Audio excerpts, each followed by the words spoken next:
What's up, y'all? Welcome to a new episode of Transcending the Culture. I am James, and I got the amazingly beautiful Cat Queen here with me. What's up, Cat? Uh-oh. Uh-oh, guys, I think Cat popped out of there. Well, anyway, listen, we got a really good show for you guys tonight. Special guest here with us tonight. Actually, we're kind of switching up a little bit, and we are starting with our guest first. So our guest tonight, oh, yeah, our guest tonight has really built a solid repertoire for himself. I've had an opportunity to start actually checking out some of the things that he's done. Writer, director, and actor. So he's been out here acting, again, writing and directing. So he has some really powerful projects that, again, I'm just starting to get really acquainted with. But out of the Dayton, Ohio area, really dope. Really excited that he's here with us on the show tonight. Cat Queen, she's having some technical difficulties, so she's going to be right back in. Tiffany, more than likely, is going to join us as well. But we are going to go ahead and get started with our guest tonight. So please join me in welcoming Jason Hampton here to Transcending the Culture. What's good, man? What's up with it, man? How you doing? I'm doing real good, man. So I know we talked a little bit before we actually went live, but again, I really appreciate you coming on to the podcast. Like, you are really like the type of guest that we like to bring on here, like somebody that's really doing something obviously big, but then also you're doing a lot really to build the culture. And, you know, especially for people who want to get into acting, people who want to get into writing and directing, and, you know, want to be a part of some amazing projects. It's really dope that you're able to do this, and then you're doing it out of the Ohio area. So I feel like you're local, even though we're in Cleveland. Right. Yeah. Appreciate it. Okay, there we go. Cat Queen. Hey. What's Okay, up? so this is Jason Hampton here. Cat Queen. This is Cat Queen. Hi, nice to meet you. Nice to meet you too. So yeah, really dope, man. I think first and foremost, before we even get into kind of the line of questioning, just kind of introduce yourself, let everybody know who you are. My name Jason DBKS Hampton, stands for Dayton's Best Kept Secret. I'm glad you said that. Yeah. I'm a rapper, film director, writer, director, actor. I do everything. I got my own clothing line. Got my own hand sanitizer. I got my own nonprofit organization. I'm a staple in my community. I do backpack giveaways and help with the kids, and that's one of my main things that I pride myself on, is just being somebody that's, you know what I'm saying, do shit in the community. But Absolutely. I do a lot of stuff, and my company Got My Hustle Up Entertainment. Like, is this something when you think back to childhood, or because you grew up in, right? Yeah. Okay. So when you think back like to your childhood and just thinking about stuff that you wanted to do, like was acting and like what you're doing now kind of in the scope? Yeah, pretty much. I was like, my mom, she had bought me a camcorder, so when I was little, I always had a camcorder, and I was going around the hood filming everybody, and I had my own little just camcorder. I call my shit My Time TV, but at the time, I ain't think about it as me wanting to do movies or nothing like that. I was really trying to do music. So in the midst of doing my music, I was trying to put like storylines in my music videos and stuff like that. And then my engineer ended up passing away, and I just was trying to figure out a way to get people to listen to the music, and it just movies end up transitioning to what I started doing. Then I look back at the things and be like, damn, I've been having a camera ever since I was little, and look back, and it was able to make me realize that I had been on it since I was a kid. Right. You mentioned your music. When did you actually start doing music? Probably like I came up with my first music project in like 2008. Okay. Yeah, something like this. So I was doing everything myself, independent, selling CDs out my car, selling CDs at all the little local gas stations and stuff like that for like $2, $3, and everybody in my city got used to seeing me selling my CDs, and I was doing that consistently for literally like 10, 15 years, to where they seen me go from selling my music to selling DVDs of my movie, my first movie that I dropped. So it just was. That's why I get so much love in my city, because they literally seen me consistently doing this for Like 15, 20 years type shit. Yeah, like when like as far as your music, kind of take us through like I guess the journey of you really getting into music. Like, what was that like for you to be able to obviously put your tracks together and formulating your rhymes and that sort of thing? Like, was it a struggle with that, or did you have trouble, or who helped you along with that? Nah, I ain't really had no trouble with it. I was like when I started out rapping, I was rapping fast. My influence was like Bone Thugs and Harmony and stuff like Okay. that. So that's kind of why I grew my hair and started wanting to do music and along them lines. And I had always said, like, I got interviews where I used to say, like, man, I'm gonna do a song with Busy Bone and this, that, and the other. That was like my favorite rapper. And Yeah. I eventually end up linking up with Busy Bone, did a song with Busy Bone, I did a song with Twister, did a song with Pastor Troy, Project Pat, Lil Flip, Bando Yeah. Jones, a lot of people. So I just kept on grinding and just trying to take my music. That was my first passion, was my music. So I just was staying consistent. I knew the consistency was the key with that. Right. Then It's I was pretty.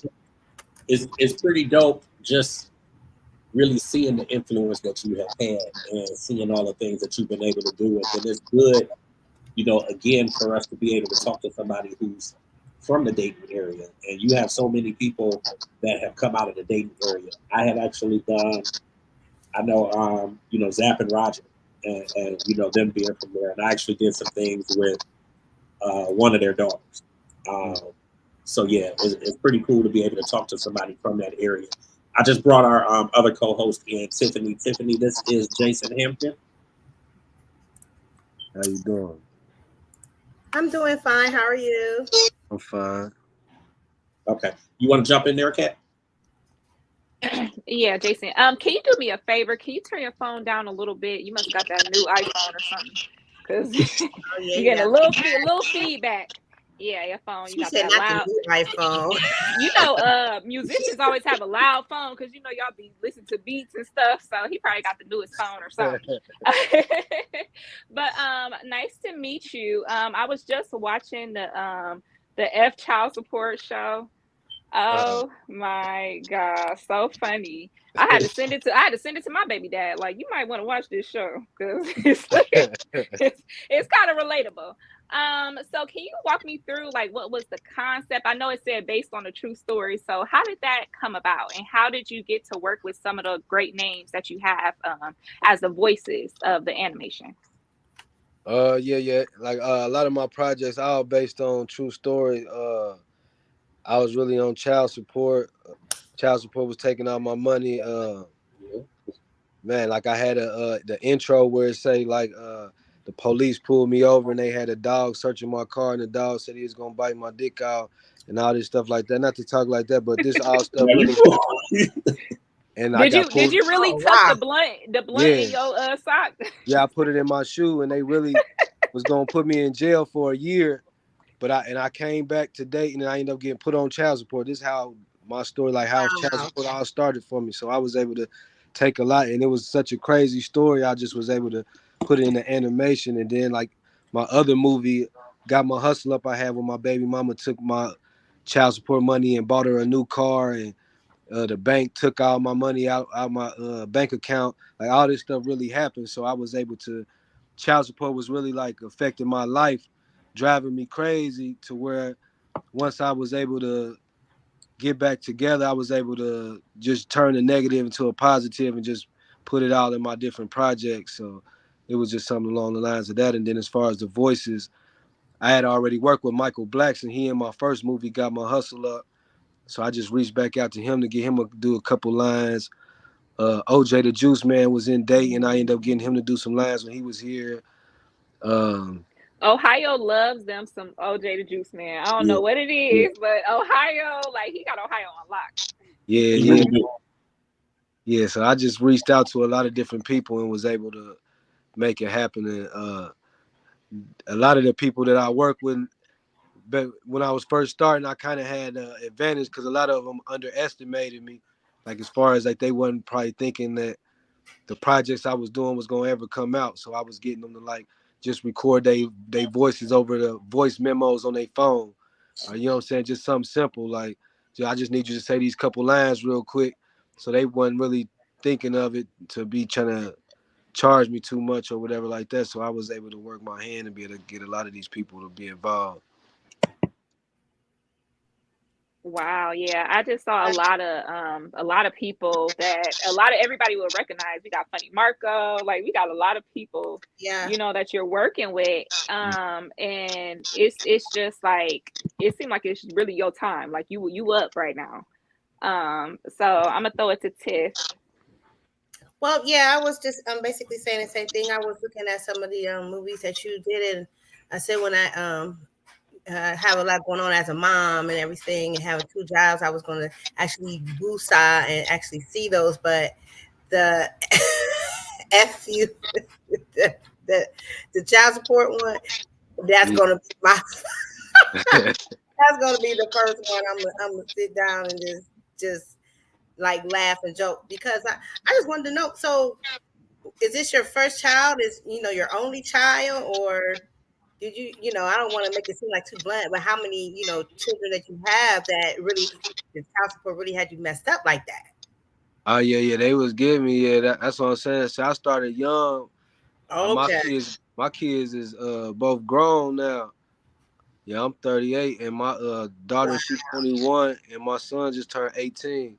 When you said I started young, you was making it sound like you had like 10 or Yeah, 11 kids. yeah. Nah. That's why I ain't had no more because I started so early and the child support was taking my money out my bank and was doing all type of stuff like that. That was really like my birth control. That shit helped me. I ain't He have said none of he that. learned his Wait, lesson. Yeah, you I would ain't have think nothing. you would actually think I really didn't have that.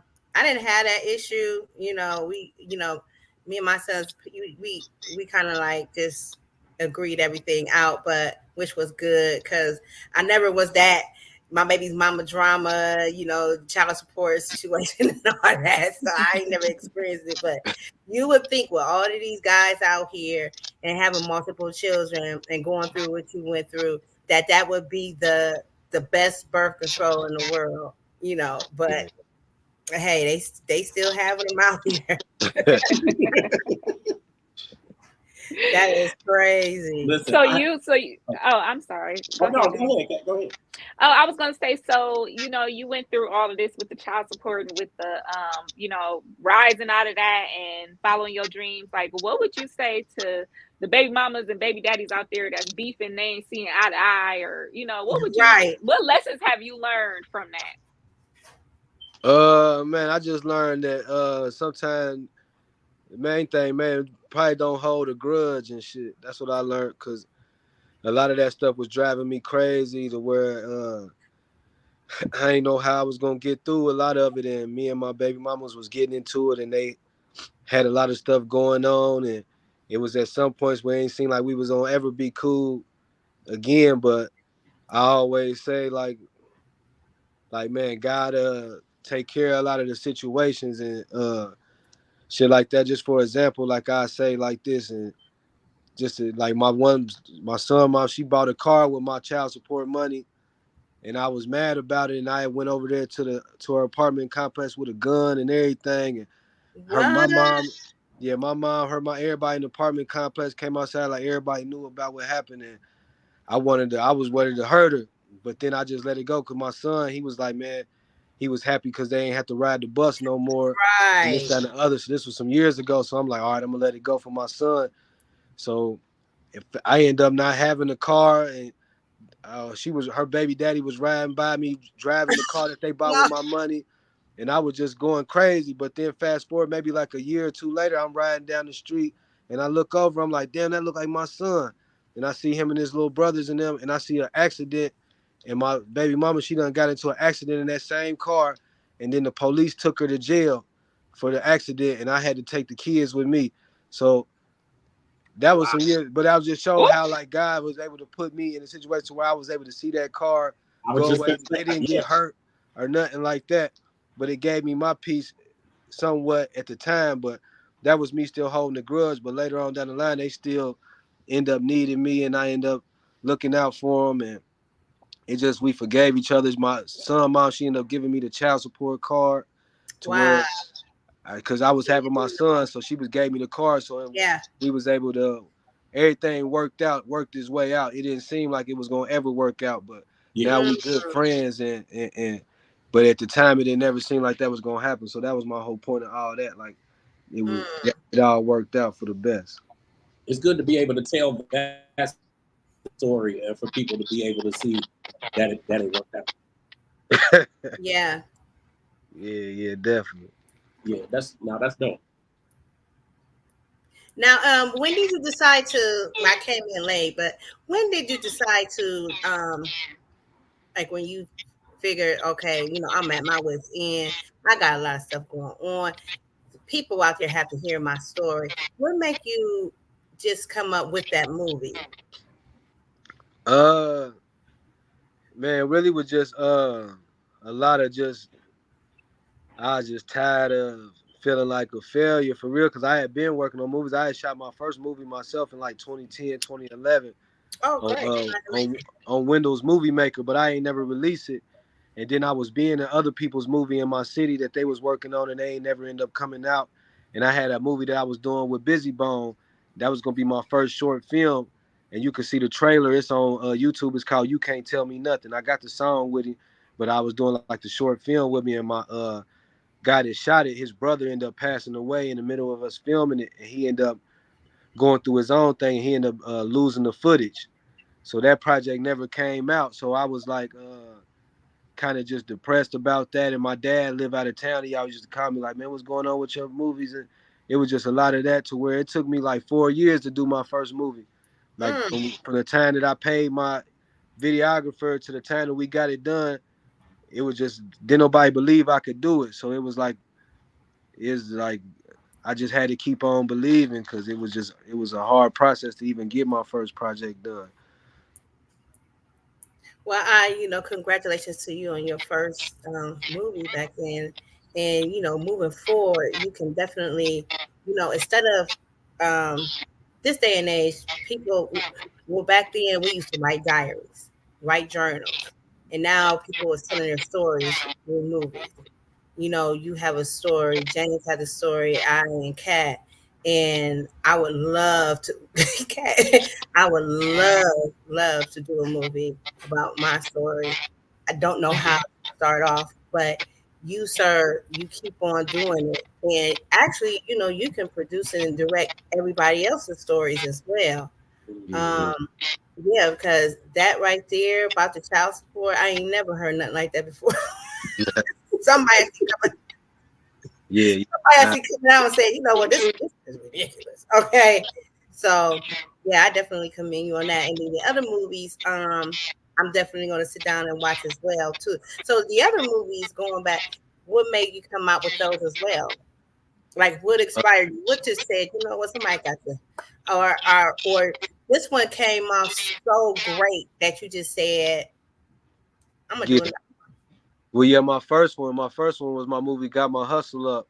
And that Mm-hmm. was the one that took me some time, and I just knew that it was meant to be. I was ahead of my time with it, and that's not just me saying it, it's just me knowing it, is because like I was on the movies before a lot of people was, and then I was trying to get a lot of people in my city to be in my movies, and they wasn't trying to. Don't nobody believe I was gonna be able to make a movie, honestly. So it was hard trying to get people to be a part of it. But I had been networking and going out of town promoting my music, and I like Michael Blackson used to come to Dayton for like the Funny Bone and stuff. And like I said, I had already did me a movie, so I already knew I could shoot a movie. But I had a guy in my city who shot music videos, so I'm like, I know he could do it or whatever. But I got Michael Blackson to do a scene, and then I knew the guy that played Biggie. I had met him when I snuck into the BET Awards in Atlanta, so I had met him. So yeah. So that's how I made a name for myself too, because I was sneaking in stuff. Like I was used to do the Ohio Hip Hop Awards. I used to sneak in there. That's how I met Busy Bone. But as far as with the movie, I had to do to play Biggie, and then I seen this other guy in Detroit. I'm like, man, this dude, he gonna be good. I need to get him in the movie. His name was Murder Pain.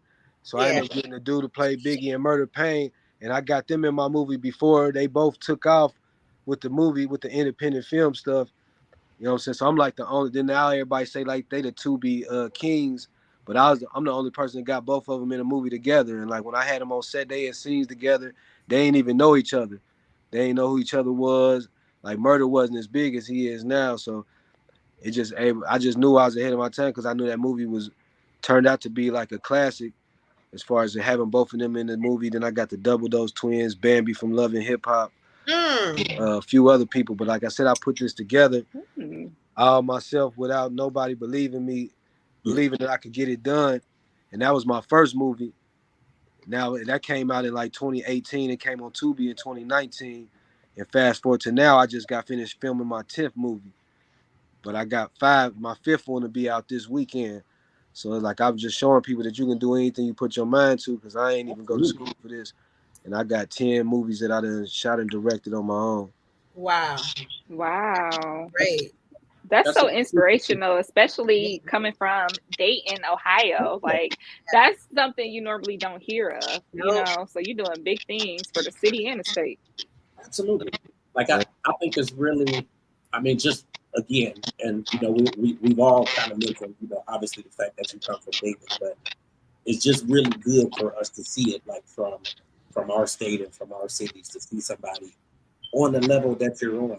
And it's funny you mentioned Busy Bone, obviously Bone Thugs, and you know we're in Cleveland, so you know it's always a lot of talk about Bone, but just being for real, it's kind of funny. Like back in the day, because I think the first time I did something with Busy, it may have been, I don't know, maybe around 2002, 2003, and you know until you meet him, it's like you don't really know necessarily what to expect. So I'm like, I don't know how the meeting is going to be or how it's going to go, but he actually turned out, probably out of all of them, he probably turned out to be like the coolest one. Yeah. We had I don't know if you knew like about the clubs and stuff up here, but we had this club up here called Peabody's, and I had actually done a review of one of his albums. So his publicist reached out to me and was like, he wants to talk to you. So I'm like, oh shit, like I don't know what's going to go. I don't know what's going to go down. Is he mad at the review? Do we like the review? So when I ended up meeting him, it turned out to be so cool. Like we was riding in this limo, we went to the show. Like he turned out to be like one of the coolest people. Like, what was your experience? Obviously doing a song with him, but then he has a part in F Child Support too, right? Yeah. That was a great experience. Like I said, Busy Bone was my favorite rapper. Yeah. So it was all like a dream come true for a lot of it. But like I said, I had the short film that I was gonna do with him at first, and I did the song. So I did the song and the short film. That was like 2011 when I did that. And then he had did an interview when he was in Dayton, and he had said something about Eazy-E daughter or something like that, about something, and it ended up going like viral or something about, he was talking about he was gonna kill her, some crazy stuff he said on the interview that he did in Dayton, and it went viral. And I was in the studio recording the song, so I was mad that I wasn't out there with him, so I would have been in the video. But then like I ain't even worked with him again for like 10 years. I had to keep grinding, and then he ended up seeing me promoting my cartoon, and he just had commented on there like, man, I see you working. And that's when I just had Michael Blackson and Faison Love in it. Yeah. Then I'm like, man, why don't you? Yeah, I'm like, man, why don't you do a voice on there for me? Then I was able to make it happen. So he always show love. But it says a lot though when you have these people who are established already and they've been out here for some time, and like they're bringing it back to actually work with you and help you with your projects. Like that really says a lot. Yeah. Well, that's what I said. A lot of that just believing in yourself, and just like even like with Busy Bone, like when I did the song with him, I was at the Ohio Hip Hop Awards in Cleveland, and I was there, and they like, I was in, I don't remember where I was at in the room. I just hear him say Busy Bone in the building, and I'm like, what the hell? Like that's my favorite rapper. I'm like, so I try to figure out how I'm trying to holler at the security. They like, nah, you can't get past here. I'm like, man, ain't no way I ain't gonna meet Busy Bone. He in the same building. Right. I found a way to sneak in there, and I got with him, and that's how I got into Come to Dayton to do the song, and that's when he did the interview or whatever. But a lot of that stuff just come from me not taking no as an answer. I'm always gonna keep on pushing, you know what I'm saying? Not to the extent to where it might hurt somebody somewhere, but my life story just been me not taking no for an answer, just pushing Yeah. the envelope and just knowing what I'm trying to do when I go to these events. I would never let nobody stop me. So I was able to take that same hustle that I had with my music and apply that to these movies. So that's how I'm able to get all these different people in my movies. And then like even like now I'm taking the hustle on trying to do like press runs and go extra hard on promoting my projects now, like as if it's a new mixtape or a new CD that come out like a new artist. So just trying to keep Yeah, it pushing. yeah, absolutely. I think it's your whole journey is really dope, and what you're saying, just as far as like believing in yourself, not taking no for an answer, like that's the best. To me, that's the best piece of advice that you could give anybody, and really, it's no different for us. Like us, me running this media company, like it started initially as a magazine, and in all honesty, it started from somebody telling me no. And the funniest shit is that it actually was related to me trying to do something for Bone. And it started with somebody telling me no and me figuring it out. And at this time they were still with Ruthless. So this was like 2002, 2003. Um, and I figured it out myself and got in touch with the label and ultimately got in touch with all of them when they were out on the tour run. So it really just goes to show that whatever you want to do, just like you said, you really can do it. You just got to believe in yourself and don't take no for an answer. And again, not to the extent of hurting nobody or nothing like that, but sometimes you just have to make your own way. Right, definitely. Yeah. Now I think that's like super dope. Like in terms of your catalog, like where would you like to see like your catalog go, or what would you like kind of like the next move to be? Uh, like now I'm really just trying to build my fan base up. And I don't have no problem with just keeping it on the independent level because I done seen some of my Yeah. people that I'm working with, like Murder Pain and Moolah Films, and them doing it big on the independent side. But at the same time, on my own level, like even like with my series Fit now, I'm trying to step up the quality and get it on bigger networks. You know what I'm saying? Like right now, I know I got like Amazon Prime and Tubi, but try to get it on some of these other bigger networks if I can. But Yeah. I got a lot of different projects, so it might not be that one, it might be one of the other ones. So it's just really just I'm just really just trying to keep showing people that you can do anything you put your mind to, Absolutely. for real. Because like Absolutely. I done made this bigger than what I ever thought it would be. Yeah. When I first started out, I didn't. I was only trying to do a premiere at this little theater that hold like 100 people in my city. So that was my goal when I first started doing the movie, and it grew bigger. My first premiere, I ended up having to do it at a place that had over 600-700 people there. So Right. Wow. it always, ever since then, it been bigger than what I thought. Like my first, before I dropped my movie, I had a meeting with Master P, and I was going to release it through Master P, but I ended up turning my situation with him down and just stay independent doing it myself. So it's like now I'm just trying to keep elevating, just trying to keep showing people that you can do this.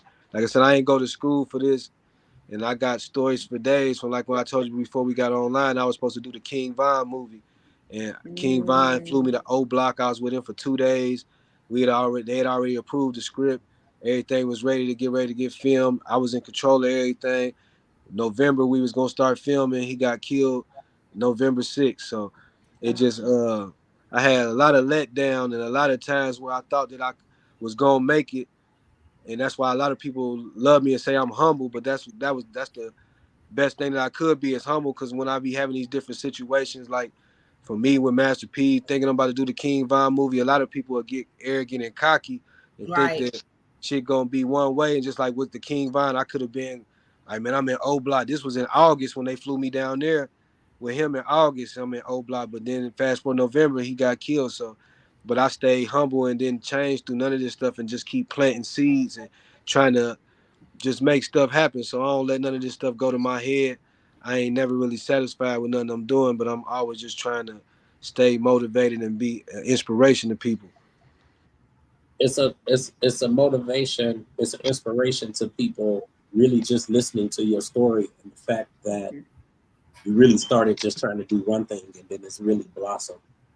into so many other things. And again, that piece of your story, it really mirrors a lot of what we're doing, because when we started as the magazine, that was it.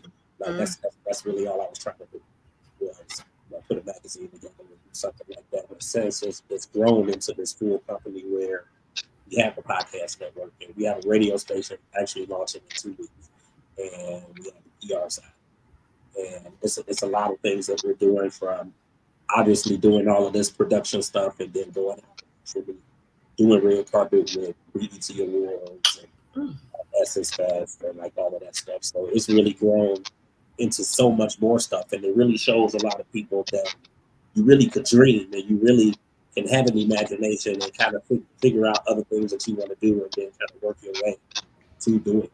So like, kudos to you. Just because, I mean, even with you having those thoughts and those dreams, it takes a lot to really be able to pull all of this stuff out, or to pull it off, and it takes money too. Like, I mean, you got to have some money to obviously invest in yourself and get the cameras and hire the people to work for you and all of that kind of stuff. So, I mean, clearly you've done an amazing job pulling all of this stuff together. Yeah. It just, that's the thing too. A lot of people can't be scared to invest in yourself. Like when I started off, I was doing this with no money for real, Yeah. still working my hand with no money doing it. But it's like, even like a lot of people, they'd be like, they'd buy spend $1,000 on an outfit, $500 on some shoes or something. Right. I take my $250 or $500 and be done.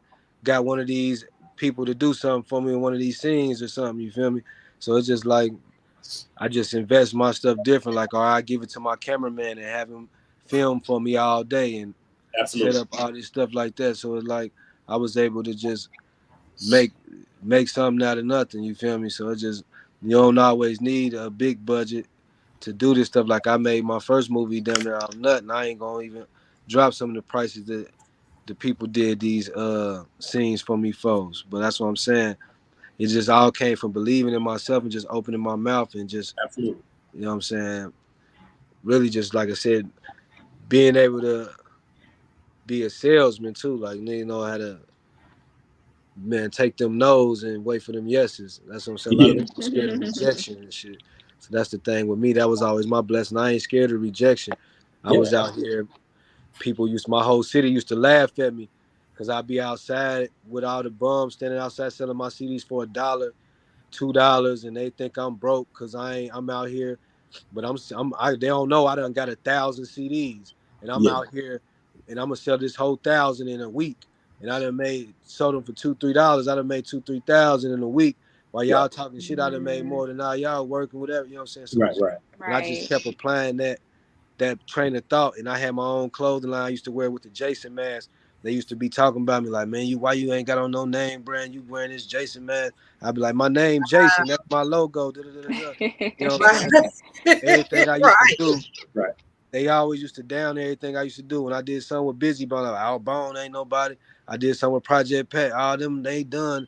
Everything I used to do, they always used to down everything. But I just used to not pay no attention, kept on pushing. And like I said, even with my movie, didn't nobody think it was going to come out. Because like I said, it took 4 years to come out. So by that time, people ain't think it was going to ever drop. But when it did, I just showed people, proved people wrong. So that's why main thing, you just got to believe in yourself. Yeah. I don't know if there's a trend of that, but it's funny you mentioned like people saying when you work with Busy and that people are saying bone ain't nothing and that sort of thing. It's weird because don't get it twisted. Like it's a lot of people here in the city who really are diehards for them, but then there's a lot of people who will say that very thing. But the reality is they've done they've done like a ton of shit. Like they've really done, really good in the industry though, and still working. So it's just weird how you see that a lot. When you talk about like local artists or people who have made it, locally, you kind of get a lot of people like that who will say stuff like that. Yeah. That is so crazy. I really want to thank you for giving us that like speech of confidence, because that's something that I've been working on. Like I have been getting back into acting, and I've been going on auditions and casting calls and stuff. And that is one thing, like, you really do just have to believe in yourself. You just have to keep going and use everything like out as a learning experience. That's what I've been really trying to do. I don't know if anyone asked you that or this already, but could you tell me a little bit about, you said you were cast in a new project called Love and Larceny? Yeah, yep. Yeah. That's in a film that I'm doing, a series in Atlanta. It Mm. has Trey Chaney from The Wire. He's in Yeah. that. Yeah. One guy, his name Dennis White. He in there. He in a lot of movies. My dude, Fool with the camera. He used to be like a. He still shoot like a lot of videos for like 2 Chainz and different, but he done transcend making movies now. So he got a movie out Mm. called Antoine. I'm in that, and they got another movie just came out with Clifton Powell too that just dropped. So they just Oh, done. wow. Clifton Powell is like in every damn thing. I Yeah, was about to yeah, say, like, And these yeah, are all the black movies. Like Clifton Powell be in all the black movies. He do. yeah. I He got do. him in one of my movies that's about to come Yeah, out. I saw. Yeah. And then you Yeah, mentioned I Trey saw that. Chaney too. He's in Saints and Sinners. Yeah, yep. And I actually got Trey Chaney here in my movie. I got a movie come out a dime to a dollar. It should be out this weekend on Tubi. I got Wow. him in that also. Yeah. So I done did a couple things with him, and I'm also in a series called Scripts that was filmed in Detroit, and I play Icewear Vezo's right hand man in that project that's about to come out. So I just been trying wow. to I just been doing the same thing, acting in other people's stuff. I just did 2 movies in Memphis, one called Afghanistan with my guy Krim. He been doing a lot of movies, so I just been trying to expand and do different stuff. The thing that I noticed is that Tubi is really starting to surpass like all of the other streaming platforms. You know, when it comes They to are. new projects They and are. whatnot. Like, what has been your experience with putting your projects on Tubi? But like I said, with me, like I had been on Tubi since 2019, so I was like one of the first people that was on Tubi. So and people, I don't know, a lot of people don't know, like Fox bought Tubi, so it was more or less like when I first got on there, Fox didn't own Tubi. So like once Fox bought it, I think that's when it started being like I think they did it for like marketing. That's when you more or less start seeing more of The them little, commercials. yeah, the commercial, and then even like those movie scenes that be real trash, but they'll be going viral on Facebook and stuff. Uh-huh. And it got millions of views and stuff. So it was Mhm. just stuff like that to where a lot of promotion that was going into Tubi to where it done blew it up. But then now they switching it up to where like now they kind of didn't want people to look at it like it's a joke type stuff with all them different. Yeah. They Like they're really growing. Like when you think of like the beginning of Tubi, like yeah it really was known for like a lot of trash movies. yeah, Whereas and that's what I'm like saying. they're getting a I didn't lot of even know quality they were projects. out that long. That was like around when COVID first hit. Yeah I didn't Yeah. know it was out that long. Yeah, yeah. they They got was a out. lot of quality projects there now. They do. Mhm. Yeah, like I said, yeah, Fox bought it and cleaned it up some, but they still letting some of us indie, like that's what I said. A lot of the people that's in it already had like a relationship with them, was already been on there from a long time. So, Right. but yeah, Right. hopefully. Well, I did want to say we had a comment, and it says you should put Cat in one of your movies, and I definitely agree. Thank you. Nah, yeah, so, nah. so You yes, read. shout out to Ready Red. So if you have any opportunities coming up, any movies, I also do background work. So just let me know. I'll be a token girl. I'll be the one. Shut up. For real. She tried it. No. Mm. Listen, I didn't know they was gonna be trying to get a role in your movie, man. I'm gonna stay on this side. Oh, I got some Oh, yeah. ideas for you, child. I do. Yeah. I'm definitely gonna work with y'all. Nah, I think it's definitely dope, man. Are there any other projects that you're working on? And then actually, before you even get to that, you said you were doing another season of Fentanyl, right? Yeah. Okay, so when are you looking to actually push that out? I'm probably thinking maybe the top of January, February. I got a couple different films already about to come out. Like I said, my one dime to a dollar comes out this week. I got another one called I'm Toxic, but She Love It Here. I'm gonna drop that like the end of the year. I got then I said I got my series Fitnall, and I added a lot of people to my Fitnall series. A lot of known faces from different other projects, but I got a lot of stuff. And I got another movie called Love, Loyalty, and Death. That one got Tyron Turner from Menace to Society. He played Kane in Menace to Society. I got him in there. My dude Noel G. He played in Training Day. A couple other people. So I got a lot of different projects. I'm really just trying to get them.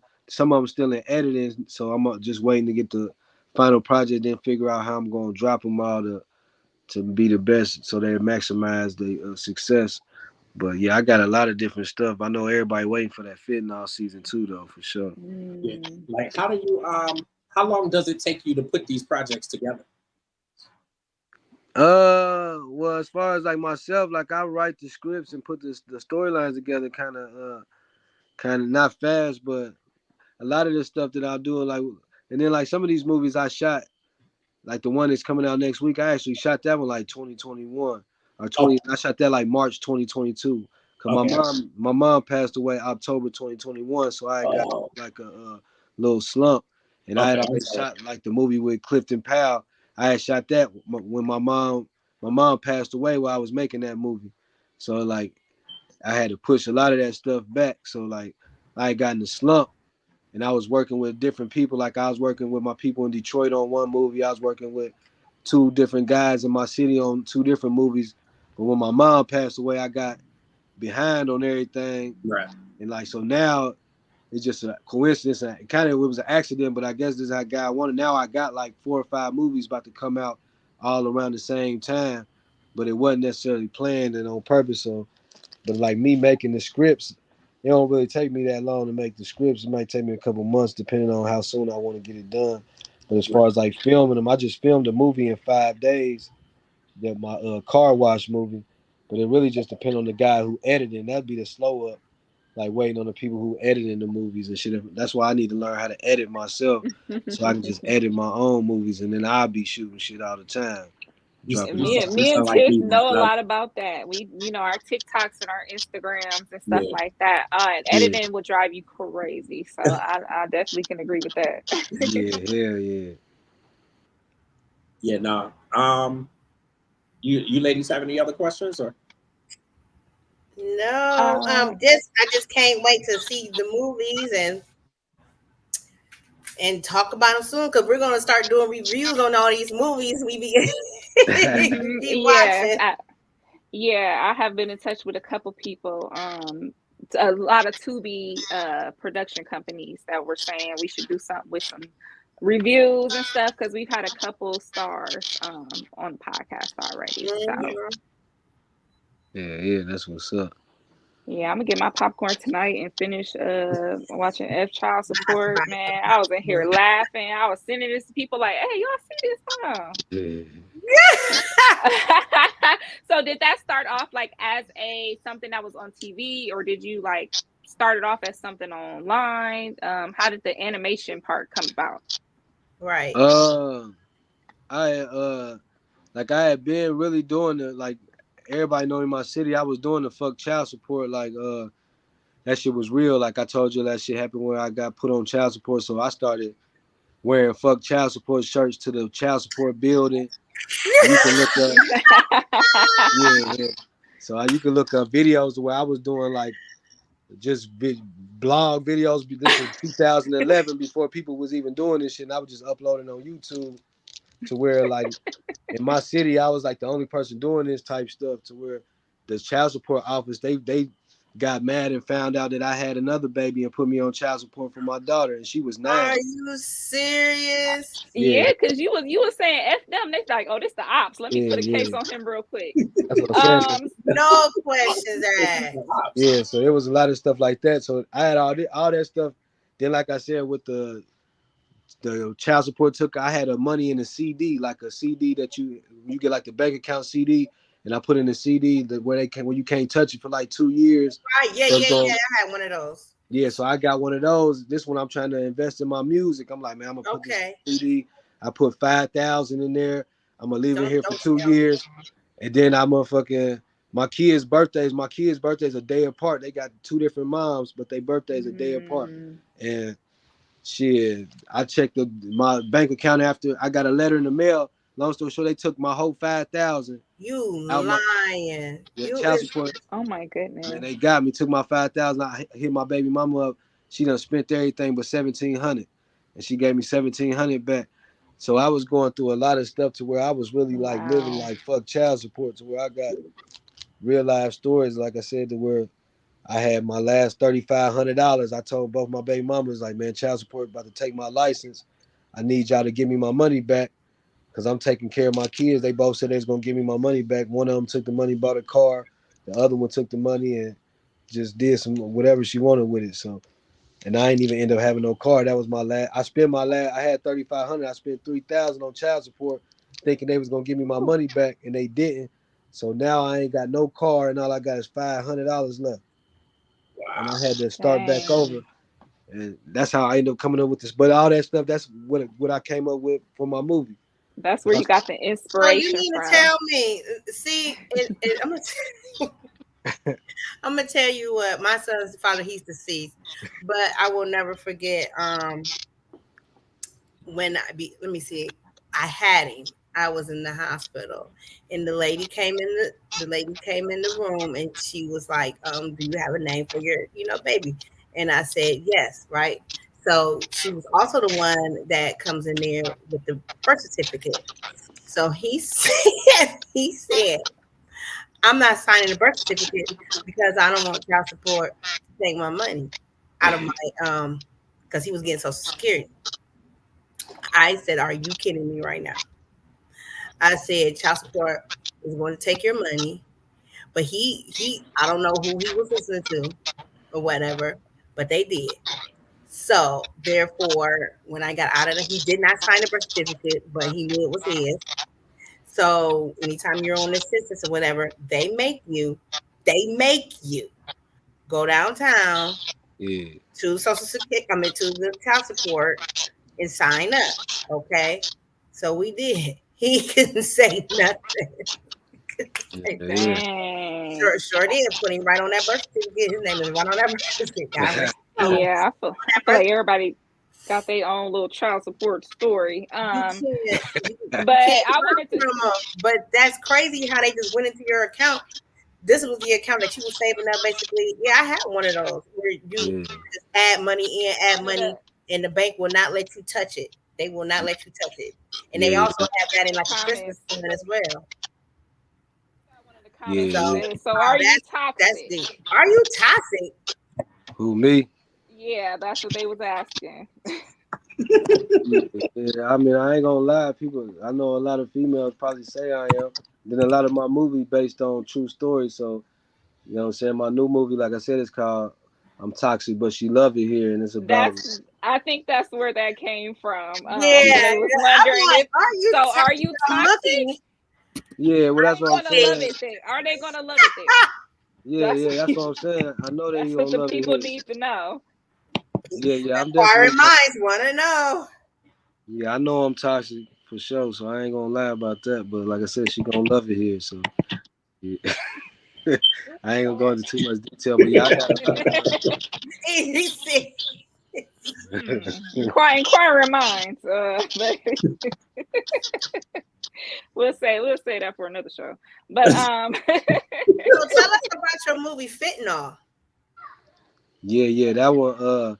It's about we had a drug epidemic in my city where a lot of people was dying a few years ago, and like CNN and a lot of the people, them little shows was coming to Dayton and shit doing shows here. So that's how I knew that it was it was big, because I was seeing all these different little shows and shit coming to Dayton. But then a lot of my friends started dying, as far as like not taking fentanyl, but they was mixing it up like to sell it, and they started dying and shit like that. So when that shit started happening to like a lot of the, not saying that the geeks or the people wasn't important, but when it started happening to people that you knew and they was dying off of, that's when it hit a little harder to where.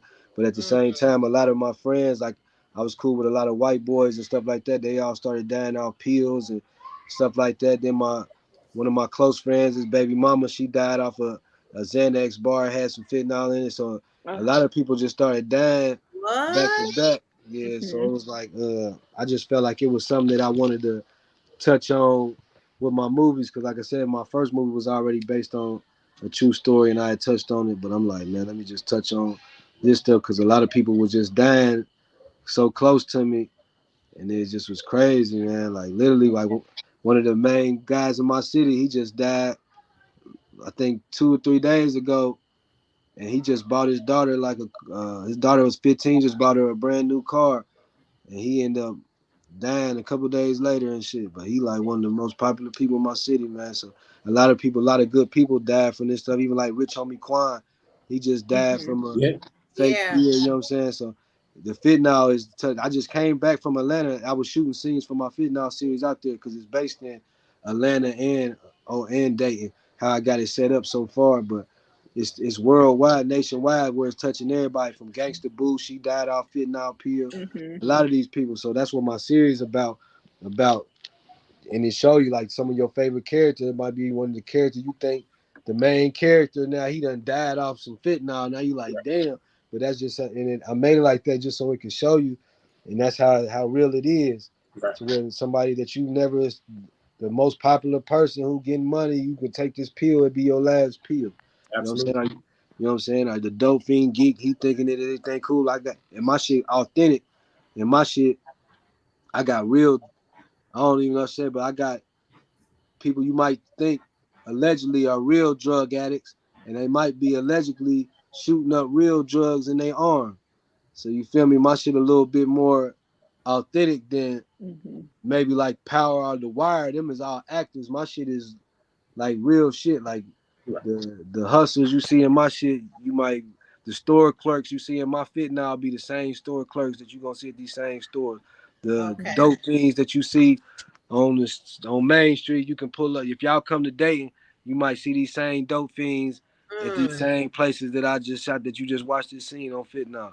So my shit right. kind of hit a little different because my shit like more, you know what I'm saying? My shit real, for real. And I think people identify with stuff being authentic like that. Like I remember when Snow on the Bluff came out, and Mm-hmm. Yeah. everybody was like, shocked that it wasn't actors, that it was Yeah. real people really in the trenches, really And dealing with these things. And I think that's what people really need to see, exactly. because it's not just somebody or famous person, it's your next door neighbor, it's your best friend, it's your, And that's you why I want know, to hit him, not to cut you off. I got Curtis Snow in there. That's why I got him in there, and he in season 1. And that's how real I wanted to make it. That's why I put him in oh season 1, man. so they know, just to give them that feel. Like I got it to where I really Hmm. drove to Atlanta to meet with, to pick up a pack, and I picked it up from Curtis Snow. You know what I'm saying? So that's how. Then Mm, that's why I wanted to give that, because I know, just like you said, that, you know what I'm saying, you got to know like somebody. If you know who Curtis Snow is, you know that. That's why I got him in it, to give that rawness to it. So hmm. yeah, that's why I try to come with that. Oh wow, yeah, that's gonna be the next project I gotta check out, because Yeah. I was laughing at first. Now I don't know if I'm gonna be crying or scared, or you put taking me through all the emotions, aren't you? Yeah. That's why I'm trying to come show my range with these different projects. Yeah. Then I got another comedy called PUA. That one got Ha Ha Davis and Comic J Will and Hoops from Flavor of Mm, Love. Right. So it's a whole different Yeah. vibe. Yeah. So I just try. wow. Yeah, not all. I don't want to just come with all the same gangster shit. You know what I'm saying? Right. That's why I came with Hmm. the cartoon. Cause I know ain't nobody came with a cartoon, so I come with Hmm. a lot of different shit, from the comedies to my movie that come out next week is like a drama. I know that one gonna make you cry. If y'all can, I'll let y'all know when that one come out. That could be Okay. something y'all might be able to do a review on, because I really Yeah, want absolutely. Like Yeah. I actually was just thinking like it would be dope, if when a new project came out, like we actually had you back on the podcast, and maybe we could bring some people in to kind of talk about the movie. yeah, no, I love that. Yeah, I think that would be really dope. We're Like, gonna have to have us a little watch party. yeah, Okay. like do you find one to be easier than the other, like between shooting comedies versus shooting dramas and kind of like the gangster flicks?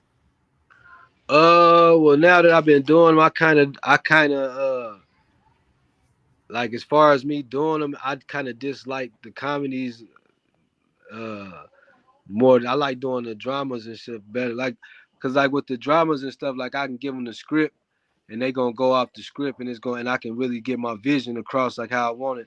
Like the Right. comedies, when you got these comedians, they more or less, you can give them the script, but then they gonna get on there and they done ad lib and then doing all that other stuff to where they coming off each other. The way it always turn out good, but it sometimes they get off track off the storyline somewhat. You know what I'm saying? So with me, what I'm doing be on a lot of these times I be on like time restriction trying to get stuff done.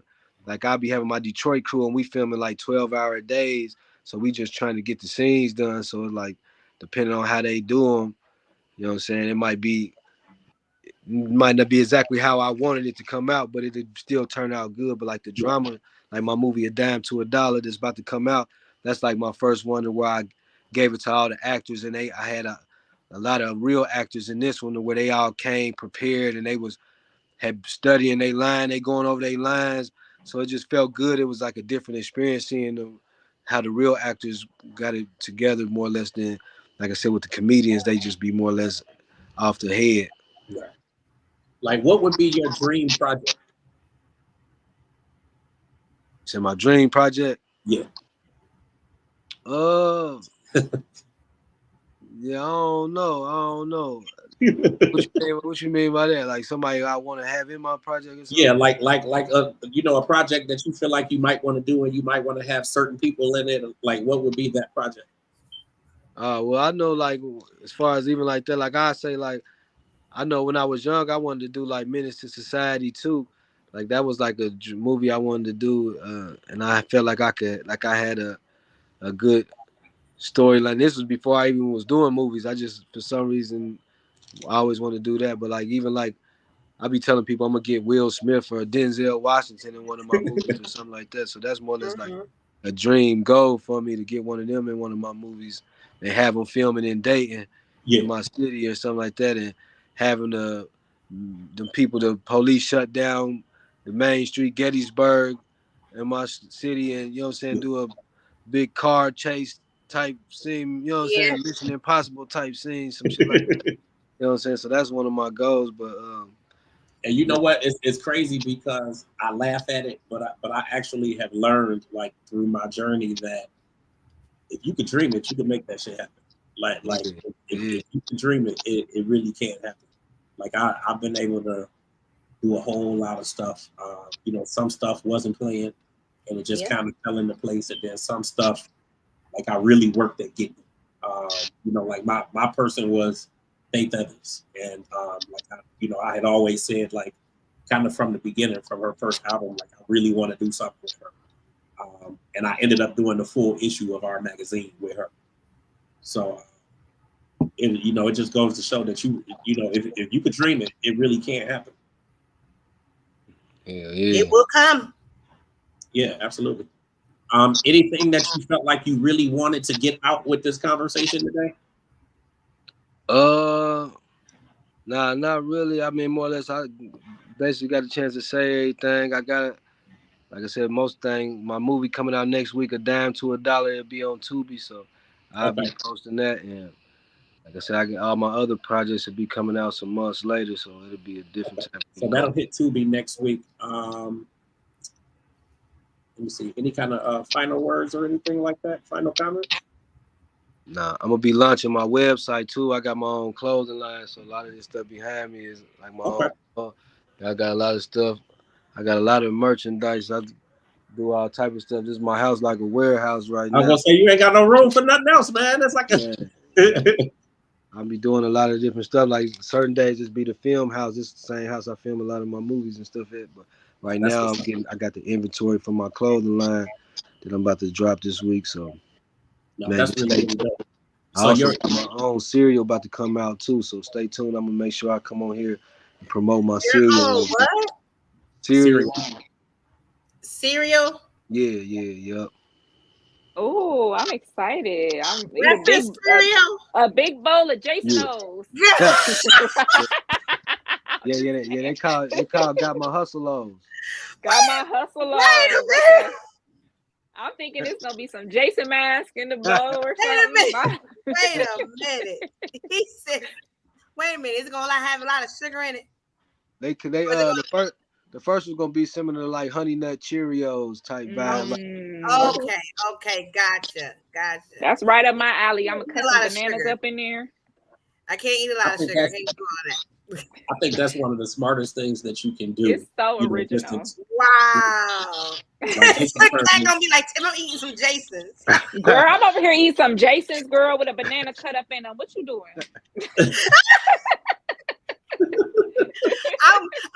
I'm eating the Jason without the sugar in it, so I'm eating a whole wheat Jason. A whole wheat.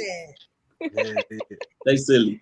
Like I think that's one of the smartest things that you can do business wise. And it actually kind of takes me back before we end. I kind of wanted you to take us back to that. To you said that you had a meeting with Master P, like that, like Yeah, Master P, like what was that like to actually have a meeting with him? Man, that was like a dream come true. It really was, man. That I actually had a meeting with him in Miami. I had drove to Atlanta, and then I flew from Atlanta to Miami, and I had a meeting with him at the Rap Snacks office. This was probably like 2019 or something when I had the meeting with him. I was excited, man. I was trying to, like I said, release my movie, got my hustle up through him at first, but the movie itself is like 2 hours and 15 minutes, and he just kept saying like, man, ain't nobody gonna watch no movie 2 hours and 15 minutes. We probably gonna have to shorten it down, this, that, and the other. And during that day, he ended up taking me with him to the movie I Got the Hook Up To was about to come out. So we was in Miami, and it was just coincidence. It was the American Black Film Festival going on down there in Miami, and he had me going with him and Lil Romeo. All them was on the press run for I Got the Hook Up Too. So I got to show him the trailer for my movie that day, but then he had me with them all day at this American Black Film Festival. Then we got back to the hotel, and we in the lobby, and he finally ready for me to show him the full movie. And my laptop, the sound went out on my laptop. Like some freaks actions, some freak shit. Like I still don't understand what happened. The sound went out. It's like 11 at night. We in the hotel lobby. He watching. He was like, "Man, it's cool. I already know that I want the movie. I want to work with you." Da, da, da, da. And I got back to Dayton. Coincident, I got back to Dayton. He hit me up. He had this guy hit me up. He said one of his people was in Cleveland, and he wanted me to drive to Cleveland to take my hard drive and give it to somebody in Cleveland so they could give him. But he wanted the hard drive with my movie on it. I'm like, man, I ain't about to give nobody my movie, you know what I'm saying, the hard drive of my movie in Cleveland. I don't even know him, just so they can give it to you. Right. So it was some shit like that to where I told him, like, man, I ain't gonna give you my movie until you watch it all the way through. You feel me? And once you watch it all the way through, if you think that we still need to change it, because we was talking about adding DC Young Fly and different stuff like that, and I ain't want to more or less give it to him, and he tell me that because he said he was gonna touch it up some, so I ain't wanting to take it and be able to say I put such and such money into it, right, and didn't really do that. So I was more or less more hands on. Like, man, I want to be able to know how much it's gonna cost, and if it's something that I can pay for, I'm gonna pay for it myself. I ain't looking for no handout type shit like that. So it was more or less. He was trying to work with me, but I wasn't trying to do it until I wanted him to set up another meeting to where he could actually watch my movie before he was trying to change it and do stuff. And he was more than one thing. I remember that he asked me was, how much did I think that I was gonna make out my first movie? And I told him, so I'm like, shit, I'm trying to make my first $1 million off of it. And he told me, he looked at me, he said, man, he said, you need to be, he's like, man, I ain't gonna lie, you need to be thinking more realistic. And I told him, like, shit, nigga, I ain't get in this room with you thinking realistically, you feel me? So it was more or less some shit like that to where it kind of made me want to just stay on my own path, because all he was preaching is ownership of your own shit. And then, you know what I'm saying, he was kind of telling me, like, shit, to be willing to take something less. I'm like, shit, I'm going to keep on doing how I do it, you feel me? Yeah. So it was all I motivation. think everything happens how it does, for a reason. Yeah, for sure. No, that's dope. In terms of people keeping up with you, you said that you have a website that's going to be coming. When are you looking for that to be out? Well, it was already up, but I'm getting it redone with my clothing line. But yeah, it's gonna be gotmyhustleup.com. But like I said, if they want to reach me, they can reach me on Facebook, Jason Hampton, or Instagram, Jason DBKS, YouTube, Jason DBKS Films. Man, I'll be giving out my number. They can call me directly, but you know what I'm saying. But yeah, man, So definitely, man. you on some Mike Jones stuff. Huh? Yeah. I done had the same number for like 22 years. So probably ain't nobody. So it's just something like that to where I done had this number so long. I'm like, shit. No, that's what's up, man. We really appreciate you for coming on to the show. I'll say one more time. Anything that you want to say before we close out? Nah, I just want to say. Uh-oh. Man, everybody's internet is internet. Oh, Technical difficulties. Right. We have tech. We have a tech. Y'all know our song. Y'all should be singing along at home because y'all know we be having some technical difficulties. He probably got a call. I ain't gonna lie. I ain't gonna hold you. Usually that's what happens. Somebody ring. You know, he got that loud phone too. You know, so he got the new iPhone 16. Oh, I was gonna say, there you go. I think he's trying to pop back on. Dion, she popped in. Hi, Dion. She's from Harmony of Praise. Wait a minute. Hello. Welcome. I know. I was hoping he was going to come back and plug his socials. Yes. I know one of his socials is let me go to it. Jason DBKS. Right. Jason DBKS. So if you guys want to follow him, make sure you follow him on Instagram. And then you could reach out to him, Jason DBKS at yahoo.com for booking information. So if you looking to book him or get in touch with him, you could definitely reach out. And we also have tagged him on some of our posts. So if you guys want to go on our pages and look on our social media posts, you can go ahead and find his page that way. Absolutely. And he'll probably pop back in because I see he popped all over the now. Oh, there we go. Oh, yep. Okay, let's see. Say that again, Kat. Yeah, somebody called my phone and made my sound. She said that too. I told y'all. Look, she said you probably got a call too. We were shouting out your Instagram. You want to tell everybody your Instagram again? Because I was trying to go on there. I was asking Kat what it was. Yeah, all your social medias. I had shouted your Instagram out, but can you shout everything out so we know how to follow and keep up with you? Yeah. My Instagram is Jason DBKS. My Facebook is Jason DBKS, but my main one, Jason Hampton. My YouTube, Jason DBKS Films. And TikTok, all that, Jason DBKS. Snapchat, all that. Okay. I just followed you. Well, listen, man, we appreciate you. Like, thank you so much for coming on to the platform. I think this was really dope.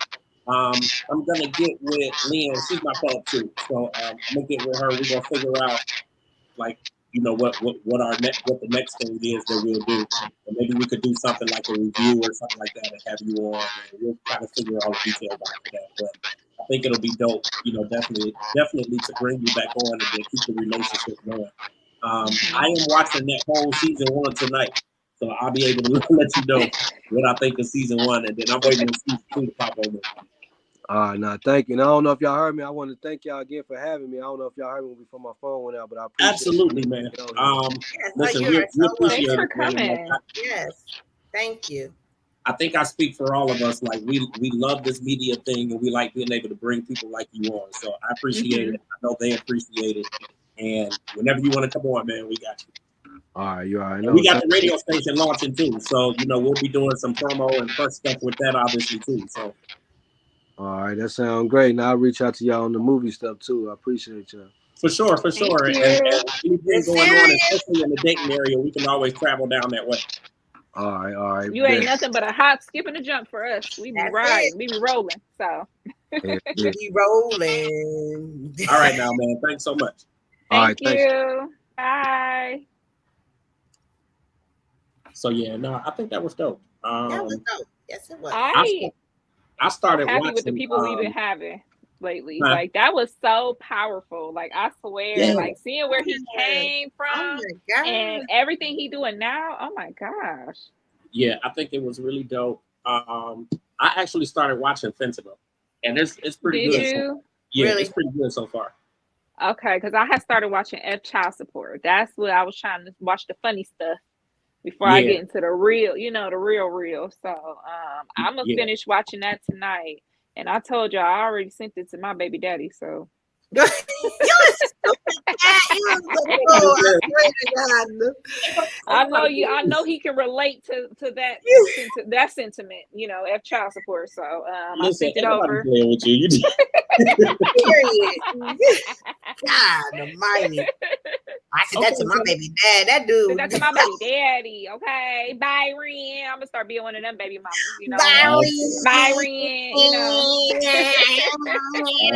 Oh man, his baby mom y'all gotta watch the show. His baby mom on the show, she be like, just give me my money, nigga. Like she be cussing him out. It's so funny. Y'all have to watch F Child Support. I'm telling y'all, I was in here cracking up. So listen, so listen. Talking to the viewers now. Listen, we appreciate y'all for tuning in. Like this is really, really, really dope. We had a really good time. We want to say thank you to Jason Hampton again for coming on to the podcast. He's definitely going to be back. We're going to do like a review and actually invite people in to be able to chat with him. So hopefully it'll be something where you guys can actually check out the movie. But we're gonna figure out the details and figure out how to pull all of that together. But listen, there's so much stuff going on out there. So y'all already know what time it is. While I'm here, I'd like to thank Mom and Dad. They knew the time. I just felt like I'm sorry. Y'all know I was I just felt like doing something. But listen, doing something. I started to put something together for Diddy Watch, but I was like, no, I ain't gonna do Well, that. I can't wait to see my picture get up there. I said I'm doing too much right now. real. I'm locked Do it again, cuz. Do it again. She's stupid now. She talking about doing it again. Do it again.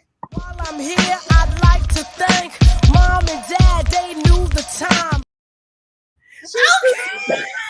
Oh, I'm sorry. We in there, y'all. That's what I'm talking about. Booyah. I'm gonna let Kat kick it off because this is her department. Now we are here with the tech. Yeah, I need to post this on my Facebook. Please come in here. Please, if y'all are watching right now, please comment what y'all are thinking about our guy Diddy, Puffy, Puff Daddy, Sean Combs, whatever he want to call. In the big house, okay? Look, and we gotta talk about it. He has been arrested by the feds. The feds came and swooped his ass up real quick in a hurry, real quietly, very demure, not very mindful. Like very demure. Very demure. Yeah, they came and got him. And if you guys remember a few episodes ago when we first talking about Diddy Watch, your girl Kat called it. I said the feds don't come sniffing if they ain't already got something. And I knew it was only a matter of time before there were going to be some charges. Like we got all kind of charges going on. James has sent us the court documents and everything. Yes, you did. Yeah, you did. Yeah, you did. Yeah, you Listen, did. I was at work looking at my phone like. I don't remember doing that. Wasn't even so yeah, we got a lot going on with Diddy.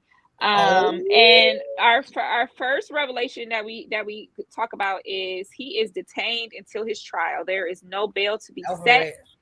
It is his passports and all of his children's passports, even the baby. They have surrendered. Yes, the baby, everybody has surrendered their passports in an effort to prove to the judge that he is not a flight risk, and that has not been enough to sway the judge. So he will be reprimanded into federal custody until his trial is to be held. I'm trying to see. I don't think they have any when the official things have been happening, they've just been, he's been getting arraigned. He's, had his charges read to him.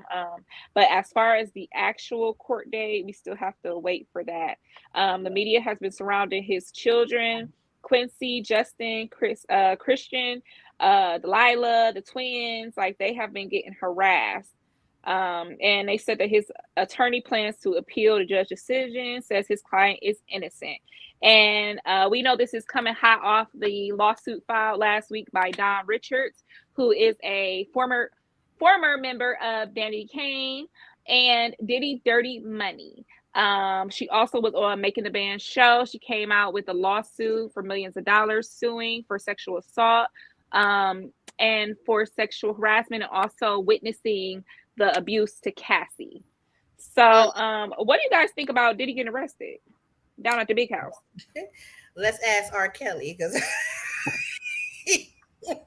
they better collect call that mug. Send him on down here to me. Yeah, I got a spot right here. You know what? You can produce me. I think while I saw it coming, I don't know that I really expected it, I guess, to happen so soon, or at least right now. Me, I ain't even gonna lie, me either. I don't think I expected it to happen like right around now, but I think I did see it coming. And I said in the very beginning, you know, when the charges actually, or you know, when they were, you know, when all of this started, you know, months and months ago, I said that, you know, they are digging and they're searching these places, and they're talking to all these people, and they're talking to witnesses. And trust me, I would argue that there are many industry people and artists who are talking, and you know, obviously they're not going to tell you that they talking, but you're not going to know that, you know, they went and said anything or nothing like that. But I think it's a lot of them out there who are talking, and it's just crazy. Like, you know, a lot of this stuff, at least rumor wise anyway, has been going on for years, like for years and years, for 30 years. Like, all of this stuff has kind of been out there. People have been talking, and it's just never been able to be proven. So now, you know, that they kind of got a good foot. Like they did, they are digging. They got have stuff, like, you know, especially once they raided, and then they got videotapes, right, and all of that stuff. Like, now I didn't think they was gonna find AR-15s with the serial scratched off, but yeah, they found that's a felony in itself for you to have guns with the serial numbers wiped off. I mean, yeah, and so I think that's where we see that the racketeering, like that's for the really charges. It's like, you know, it was all over MSNBC today. So somebody came on MSNBC, and I tried to grab her name and I missed it, but she was like, you know, at minimum he could be facing like at least 15 years. Like, at minimum he's facing 15. At maximum he's facing multiple life sentences. It's like these are some. They're probably going to try to give him the max. Well, that's what they do. They go for everything in the highest, and then they kind of scale it back depending on what evidence is able to be admissible, what testimonies they have, what witnesses they have, and what he wants to cop to, because he might cop to the charges and plead out. You know, that's what they're telling him to do, but you know how that goes. He's facing charges of prostitution, coercion, enticement to engage in prostitution, narcotic offenses, kidnapping, arson, bribery, obstruction of justice, sexual assault, sexual coercion, traveling sex workers across state lines. Yeah, he just has so many charges, and the guns was the least interesting thing that they found in that dude's house. Do y'all know that man had 1,000 bottles of baby oil? What's he gonna do with that? Not the baby. That might be from that. Look, he was slipping and sliding. Guys that was complaining. Listen, he was slipping and sliding in and out of everything. Everything, honey. Yeah, they said. Let's see. Yeah, he had baby oil, 1,000 bottles. 1,000 bottles for his baby oil and lubricants. Yes, that's what they said. And he also they have videos of him providing multiple sex workers with IV fluids to recover from sexual acts and drug use.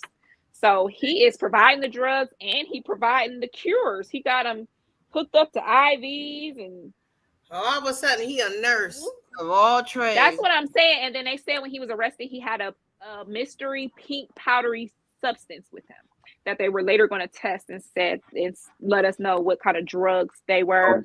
But The words, yes.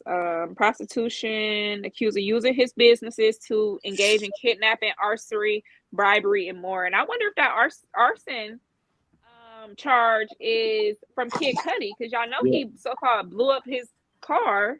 Yeah, that's what people. But they say that that's something he's been doing. Like, you know, a lot of these things, like James said, everything that comes out always starts as rumblings. Like, you know, you hear this, you hear that, you know, and I think it's just crazy what's going on. Let's see, we got Mama Cat in here. Oh, yes, girl, it's crazy. She going crazy. We over here Diddy crazy. Like, it's just crazy. And so when Don Richards filed the lawsuit against him, their other band member, what is her name? Kalina. I believe Kalina. Yeah. Kalina. I always say Kalia. Kalina. Let's see what Big Cat talking about. Tiff, she said good one about R. Kelly. Yes, he better use that one phone call and get some advice from R. Kelly. But when Don Richards filed the lawsuit against him, the day she filed that lawsuit, he called their other band member Kalina over 50 times. And they said that they have been tapping his phone this whole time. They have recordings of him basically telling people what they should say to the cops if the cops ever come. And people need to realize that is obstruction of justice. Like, do y'all not understand? Like, these are serious charges. Not only is he doing these charges, they have him with witness tampering. Like, you are literally, you know, he's threatening people, he's blackmailing people. It's just getting ridiculous with Diddy. I'm really shocked that it got this far. I didn't think it was gonna get this far. And that it would be this amount of charges and this amount of evidence. And the crazy thing is that everything before he was saying, oh, I didn't do this or I didn't do that. Now he's saying, well, this was you know, when this happened. I'm sorry. Am I good or I'm not good? Yeah, you good. Oh, okay. But yeah, James, what was he doing? What he was doing when he changed up, he switched up real quick. He said, actually, now he's saying it's consensual. He's saying that all this sex and drug use and across state lines and everything was consensual, that all these girls consented to this. And he's even saying that a lot of the fights that he had with Cassie, she was the aggressor and that she was the one that was throwing punches and things like that. So what do y'all think about his strategy that he's trying to flip it around on the victims? I think the hell. Oh, go ahead, Dan. Oh no, I was just going to say, honestly, I think he's an inexperienced criminal, and it's crazy, man. It's crazy, and a lot of the stuff that he's doing, like, you know, the stuff that he's saying, I don't know if his lawyers are telling him to say that, or if he got people that's trying to tell him what to say, but it's not making a whole lot of sense, though. It's crazy. I mean, what defense could he have? Like, right. It's really none. No defense. It's really none. I'm eager to find out when will court actually be, since they're not giving him bail. Right. Like, you know, that could take a long time. Like, that could people take know the feds will keep you in there for 2-3 years. Just sitting. Right. I'm like, that could take a few years. I am just shocked to know. I'm not gonna lie, I didn't really expect all of this. What you say, Tiff? You said you was eager to see what? I'm gonna be sitting here. If ain't nothing gonna interest me, it's gonna be me sitting here because, honey, I got my cable back, so Tiffany gonna be in the loop about everything.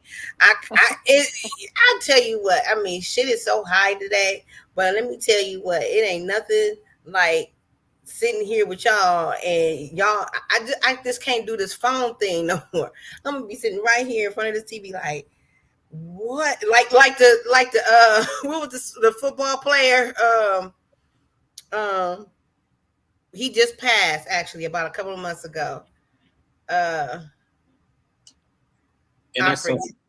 I'm like, that's Just so like sad. I that don't when know. he was on trial for killing his wife, remember? But he Oh got off. yeah. But he got off. Be sitting right here just like that. Are you talking about OJ? Yeah, I'm be sitting in front of the TV like the OJ Simpson trial. I'm sitting here like I thought you was talking about this other young. I'm thinking she's talking about somebody else. I wasn't thinking about OJ Simpson. Yeah, I wasn't thinking about OJ. Girl, she's talking about some OJ. Simpson. OJ Simpson sitting right here. She said the OJ.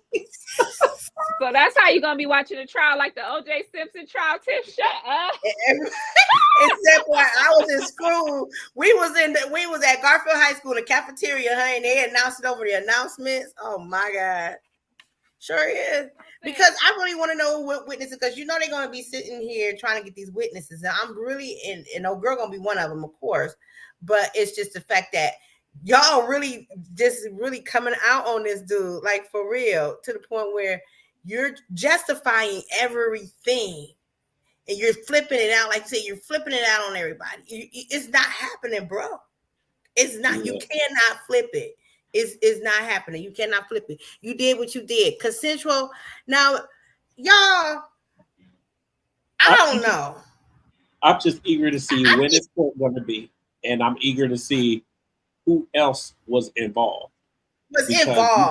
Right? Because you know they still digging. So, and they got all these videos, and I would imagine. But do y'all really think that? Do y'all really think that some of them girls didn't give consent to half of the shit that was? That's a lot of stuff, y'all. I mean, I think some of them. Well, a lot of them met Diddy thinking they were getting a record deal or they were about to be a star. I don't think a lot of them thought they were going to get prostituted and drugs shot up. What you thought was going to happen? They're not thinking. What you thought was gonna happen? You going over to a dude's house? It's P. Diddy, y'all. That's crazy. We're not thinking. It's just like the girls that went to the R. Kelly concerts thinking that they was finna get put on. Hey, listen. When I saw that girl get peed on, that would have been it for me. But or either is money on their mind. They kept going.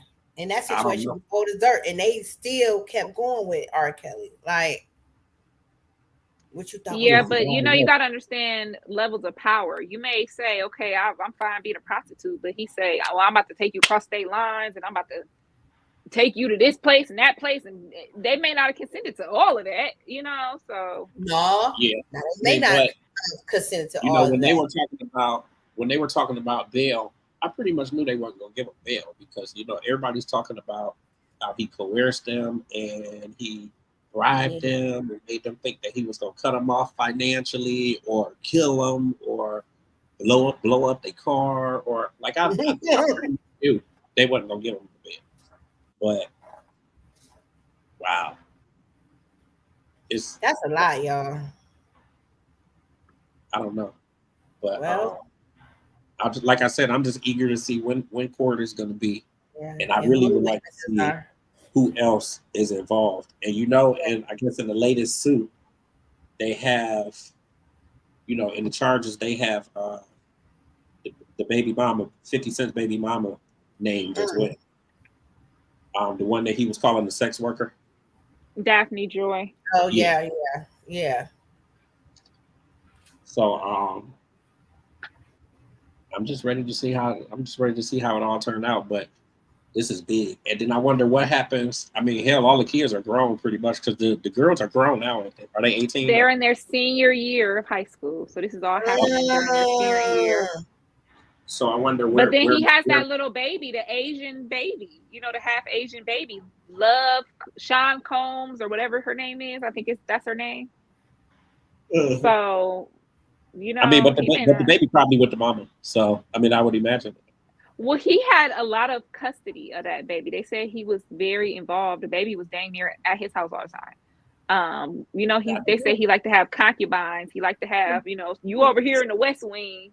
Right. I'm over here, you know. They said he was kind of doing that type of thing where the baby mom was kind of on site, but she wasn't in sight. You know, she was just, you know, over there with the baby. But and they said his last days was filled with spending time with his children. And right before his arrest, him and his sons were seen taking pictures with fans, taking pictures, enjoying lunch, enjoying a nice day. And then the crazy thing is the FBI or the feds told him to we'll come talk to them tomorrow. They were going to talk about charges tomorrow, and they arrested him that day. They said that they got some recordings that day of him coercing witnesses and witness tampering, basically calling people, telling them what to say, and threatening witnesses, you know. So once they saw that, they were like, we got to move now. So they just jumped on them that day.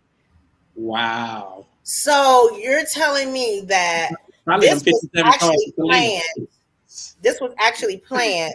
And so when they talked to him that day, they were going for the next day, basically. Yeah, they said they had got with his lawyers and said, you know, basically kind of turn yourself in, but they didn't want to tell him you were being arrested. But they said you need to come in and talk to us tomorrow, get your affairs in order, have your lawyer there. And they were supposed to meet. But they said that day they had been tapping his phone. So they said that day they heard evidence of him witness tampering and, you know, tampering with an investigation, obstruction of justice, and they said that they didn't want the investigation to be corrupted. So that's why they jumped on him. I think my question is, like, you don't want to say he's the world's dumbest criminal, but it's like, did you not think that they was tapping your phones after, like, the feds have been after you for like a whole year, basically? Did you think that they were? You would be surprised. Yeah, when they first raided your house and the other house, like, come on, dude. It's like some of the smartest people be dumb as because it's like sit down and be quiet. At this point, everybody is against you. Also is they're saying recording. I mean, that's like people that go rob the bank and then they get on Instagram and be like, yeah, counting the money. Yeah, like, dummy. Well, I think half of that is they said that they have recordings. So they may have tapped his house when they searched his house. They may have left devices. So they're saying that these are recordings of phone calls. They didn't say necessarily that.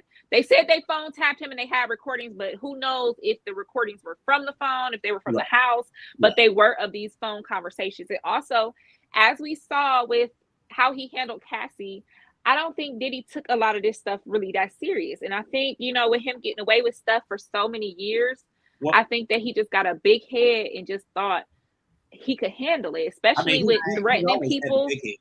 He's always had the big head, but you know what I think it was? Like with a lot of people with money, they think that money will buy their way out of the bullshit. Right. And that's because and to me, putting up your $48 million house and your mama's $2 million house says that you think that money could buy your way out of it.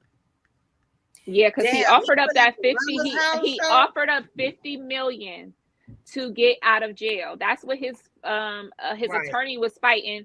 That if him and all his children surrender their passports, and if he pays $50,000 to his two main homes, which is his home and his mother's home, that would be enough for them to give him bail. But as we know, you don't need a passport to board your own private jet. You don't need, this is things that you have access to so many things, and he could be pulling a Russell. Yeah. Russell Simmons, who went to Bali, and you guys know that is a non-extradition country. So he went somewhere that he cannot get extradited from. Who knows if Diddy wouldn't did the same and be sitting over there in Bali, Indonesia, and be over there, living his life. We have a lot of powerful men. Let's not forget Woody Allen did that. Roman Polanski, or it just, a lot of these powerful men will up and move countries to escape these charges. We've seen it before. So I don't know. And it's just so crazy. Wild. It's really just Russell so crazy Simmons that this happened. Where did he go? Bali. That's right. So the day that I'm not sure if it was the feds or if it was whatever entity that was covering his charges, his sexual assault charges, said, come in tomorrow so we can discuss these charges. He flew a jet out to Bali, and he hasn't been seen from since. He's been visited by Usher, Taraji, the other members of Run DMC, his brother. Yeah. But he's there. Him and Kimora, they're still in litigation over some money and stuff, but he can't really fight it that well because he is overseas. Yeah. So she's basically been tying him up in red tape because, her new husband has stole some money from him, but that's the story for another day. They stole money from Papa Russ. I don't know how you gonna be getting, man. Listen. Do that again. That's a story for another day. That's a story for another day. But she did say he owed her some child support, so I don't know. I don't know how I feel about that. You better watch the movie. Oh Lord. F child support. That's what he said. I'm pretty sure he got Tubi. I'm a message Papa Russ and tell him, hey, go on and watch F child support on Tubi. It might be something you like on there. So. Okay. So yeah, Transcenders, please let us know in the comments how y'all feel about Diddy and everything that's going on. Like, I know this is really crazy. I know it's blowing our minds. And they said people have been distancing themselves from him left and right. And they said that which one is Albie Shore's son? Is it Quincy? Yeah, Quincy. Yeah, so they said that Quincy has never been closer to his father. They said Quincy has basically jumped ship, and he's been spending time with Albie Shore, and especially after Albie Shore's illness and hospitalization. I believe that was last year. Mm-hmm. So yeah, and then we're also getting word that there is some information about Kim Porter's death, and some other deaths surrounding Diddy. So we really might be seeing some of these questions that we've wanted answered for years. We really may get some answers because they said they found a lot of credible evidence. And then this is my thing. Why you didn't get rid of the evidence? Right. Again. Right. But they said he was holding that over people's heads. So I just don't think that he really thought that the stuff was going to hit the fan the way that it did. They said Young Miami, her career has not been the same. Tanked. Basically, she's lost a lot of her endorsements. Okay, let me leave her alone. Go ahead. I'm sorry. Yeah, her last single went triple copper, triple penny, and she ain't been doing good. The ratings for the podcast have not been there. She has not been consistently letting out episodes. And then a lot of her friends have been distancing herself. And word on the street is she was still messing with Diddy up until his arrest. So they said that she did not. She left him alone publicly, but she did not, in the bedroom and in private. And that he was still funding a lot of her lifestyle. So I'm wondering how that's going to affect her. And especially after she's no longer in the City Girls, and she didn't downplay her friend / bandmate JT, and JT is rising. So, well, what's up with the podcast? What's up with Carisha, please? So they had a few episodes, but they kind of went on hold for a while, I think, because of everything that was going on with Diddy. So I'm just not sure when she's going to drop another episode. And what she's been doing is she's quite as it kept. She's been putting Santana on there. And she been kind of using Santana, her friend Saucy Santana, and trying to, bring a little zhuzh to it. When previously she said she didn't really want him to be involved, and that he was ghetto and he wasn't professional, and but it's just how those tables have turned. So, but I did hear that they're in talks of having academics on there. Because her and academics and Saucy Santana famously got into it. That's when Saucy Santana said, I bend you over, academics. I'm gonna give you what you're asking for, because that's how you be acting. So and remember, he had academics crying. Thinking about the Saucy Santana he be with them fists. And I ain't talking about with no girl. So it'll be interesting to see. That's one that I would watch. I don't really care too much for her. And it's not a dig or anybody, but her journalistic style, I don't really like a lot of the podcasts that are coming out with just celebrities or a big name, but yeah, it's not really anything behind it other than somebody handing you some cue cards and you just saying whatever. It just I really didn't enjoy it that much. So I will watch if academics on there. Yeah, I didn't really watch it a whole bunch. I don't think I've ever watched a full episode. Yeah, I don't think I ever watched a full episode. And I always call myself the Samuel Jackson of podcasting world. So I really do have issue with a lot of this stuff just being handed to people just because they're celebrities and they have the connections and the contacts. Because there's a lot of people like myself and other people who I know too. It ain't just about me. But I'm just saying that it's a lot of people out here who are busting their ass and sacrificing and really working for this shit. And then you have people like her who they just get it handed to them just because she was messing with the boss man. It's not cool. And you know how Samuel Jackson always was about like musicians and rappers and whatnot coming into the acting world. Yeah. But I think his beef really along the same lines was that people were coming in and they weren't taking it serious and they not doing the training and they just coming in and they get in the role because of who they are and they not taking it serious. And I feel like she's been one of those. Like I don't think she takes it. I mean, maybe she takes it serious to an extent, but she's not doing the work that everybody else is doing. And to me, it shows because you can't run it without him.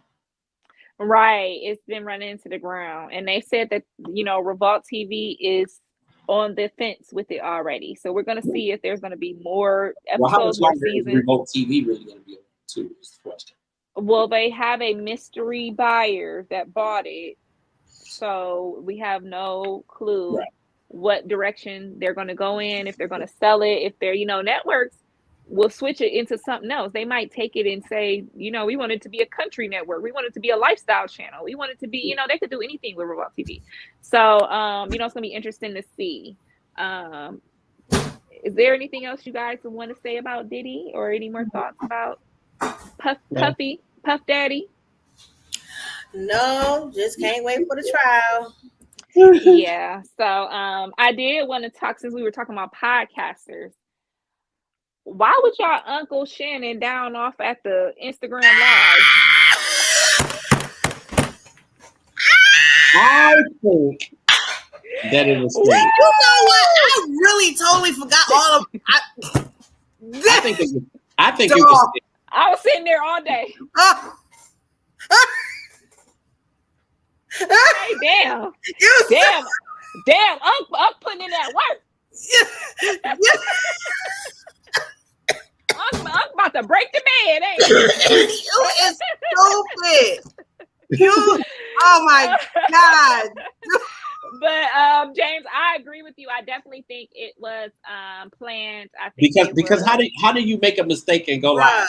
That man said go live and toss the phone on the bed. Let me tell you what. But when you hit go live, like you got go through it's like a 3-step process. Yes, it's a process.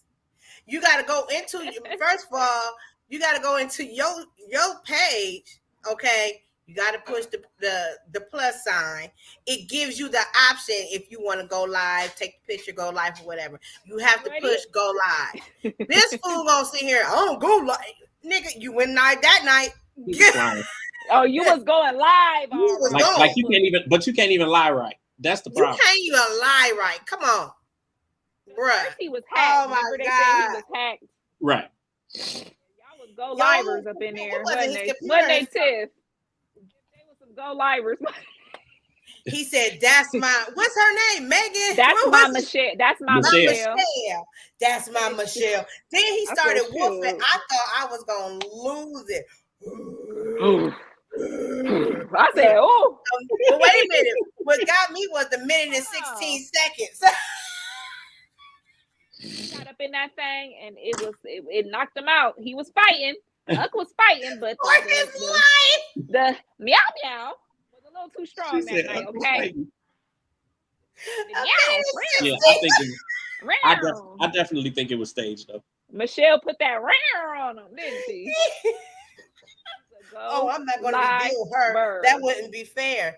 Bruh, it wasn't fair when you went live. You went live, dude, on purpose. Yeah, well, y'all, you guys know was his partner was like, he was so embarrassed. He was like, I was getting all these phone calls. He said, I'm just, he was like literally mad. He was mad. That's just like one of us doing some shit like that. And then y'all would be embarrassed because we're a team. So have y'all ever had a moment like that? Have y'all ever had a moment where you went live or you posted something that wasn't supposed to be posted or anything like that? No. Well, lucky y'all, dang it. I ain't never went through nothing like that. Yeah, I ain't even. Me and my good sister Katia was in my room just talking. We was talking. We had ate some chili. We like, girl, I'm a little gassy today. I don't know about you. We just, having a full blown conversation talking about dudes and I think I'm about to call such and such back and such as. Girl, Carisha called me. She said, "Hey, I need to go live." When? She said, "Right now." Oh, what? Oh my God. So now every time that me and Katia about to have a serious conversation or embarrassing conversation, she's like, wait, let me see your phone. How long was y'all live? Girl, like 15 minutes. But it was some Shannon Sharp stuff. Like it was Facebook Live and it was just laying on my bed. So you couldn't see us. But we literally I'm like, girl, I think I done farted. Girl, my stomach's hurt. What? Y'all are probably talking about everybody. Christian said, what the hell y'all on there talking about? Why did y'all talking about this? I said, talk about what? What are you saying about? Girl, you're live. I said, oh, well. So I can definitely relate to that, but we do know that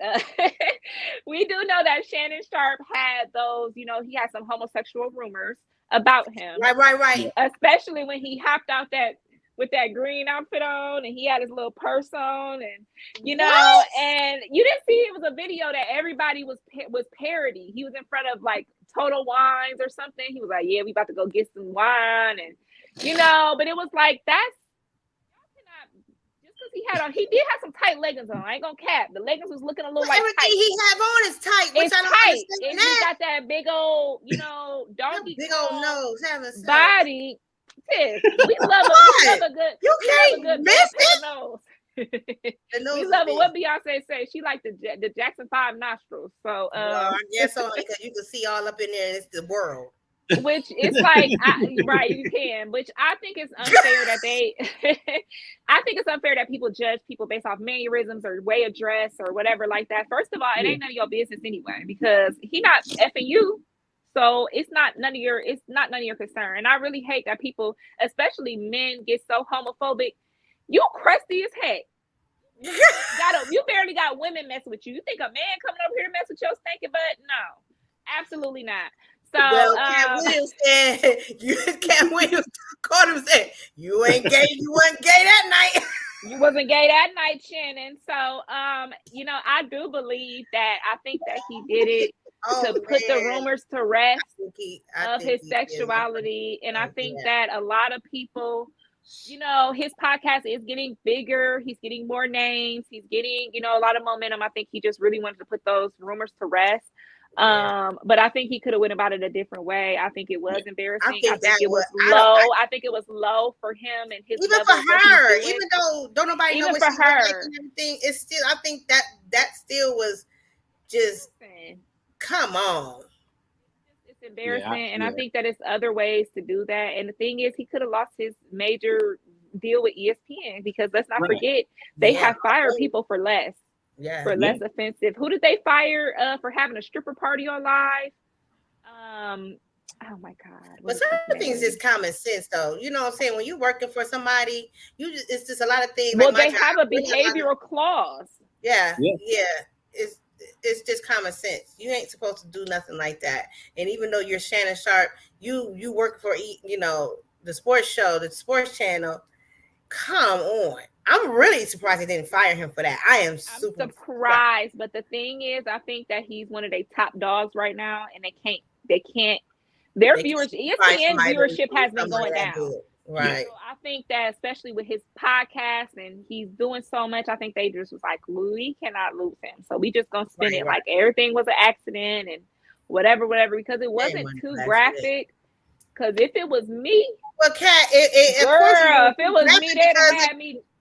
Couldn't nobody see him doing nothing. They couldn't see him. I would have been down off at the Pornhub, honey. If they would have been my live, I would have been saying some crazy. Listen, I would have been, honey. I don't even want. She wasn't saying nothing. Huh, Michelle? I would have been. Oh yeah, he would have. You like that? I love it. Thank you. Thank me, daddy. You know, I would have been saying some shit. They would have knew it was me. They'd be like, "Is that voice sounds like that cat?" But you know what's so crazy? Hey, listen, you know what's so crazy? People probably was trying to figure out who he was with. You know they was. He said they were all on his page trying to figure out who the there is someone that they so-called pinpointed that is an ex of his. That's name is Michelle. That's in the industry.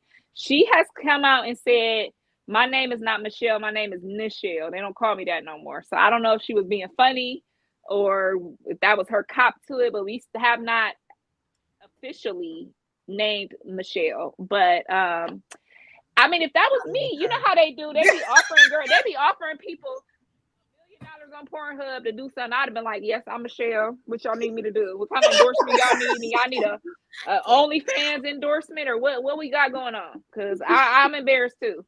Okay. Oh my Jesus. So yeah, Uncle Shannon, you know, Shay, it was a good laugh for us, you know, but I bet you he ain't gonna do it again. Bet he won't do it again. You know, if I was him, I would have an assistant. I wouldn't even have Instagram on my phone no more. I wouldn't even, you know, a lot of celebrities do that. They don't even have it on their phone. They have their assistant, you know. So when they do want to go on it, they say, "Hey, give me my official phone. I can do whatever." But in their day-to-day life, they don't have it on there because they just, but that wasn't his phone. Was that his computer or was it his phone? It was his phone. He said that he was looking at something on Instagram and then threw the phone on the bed to start having the sexual relations.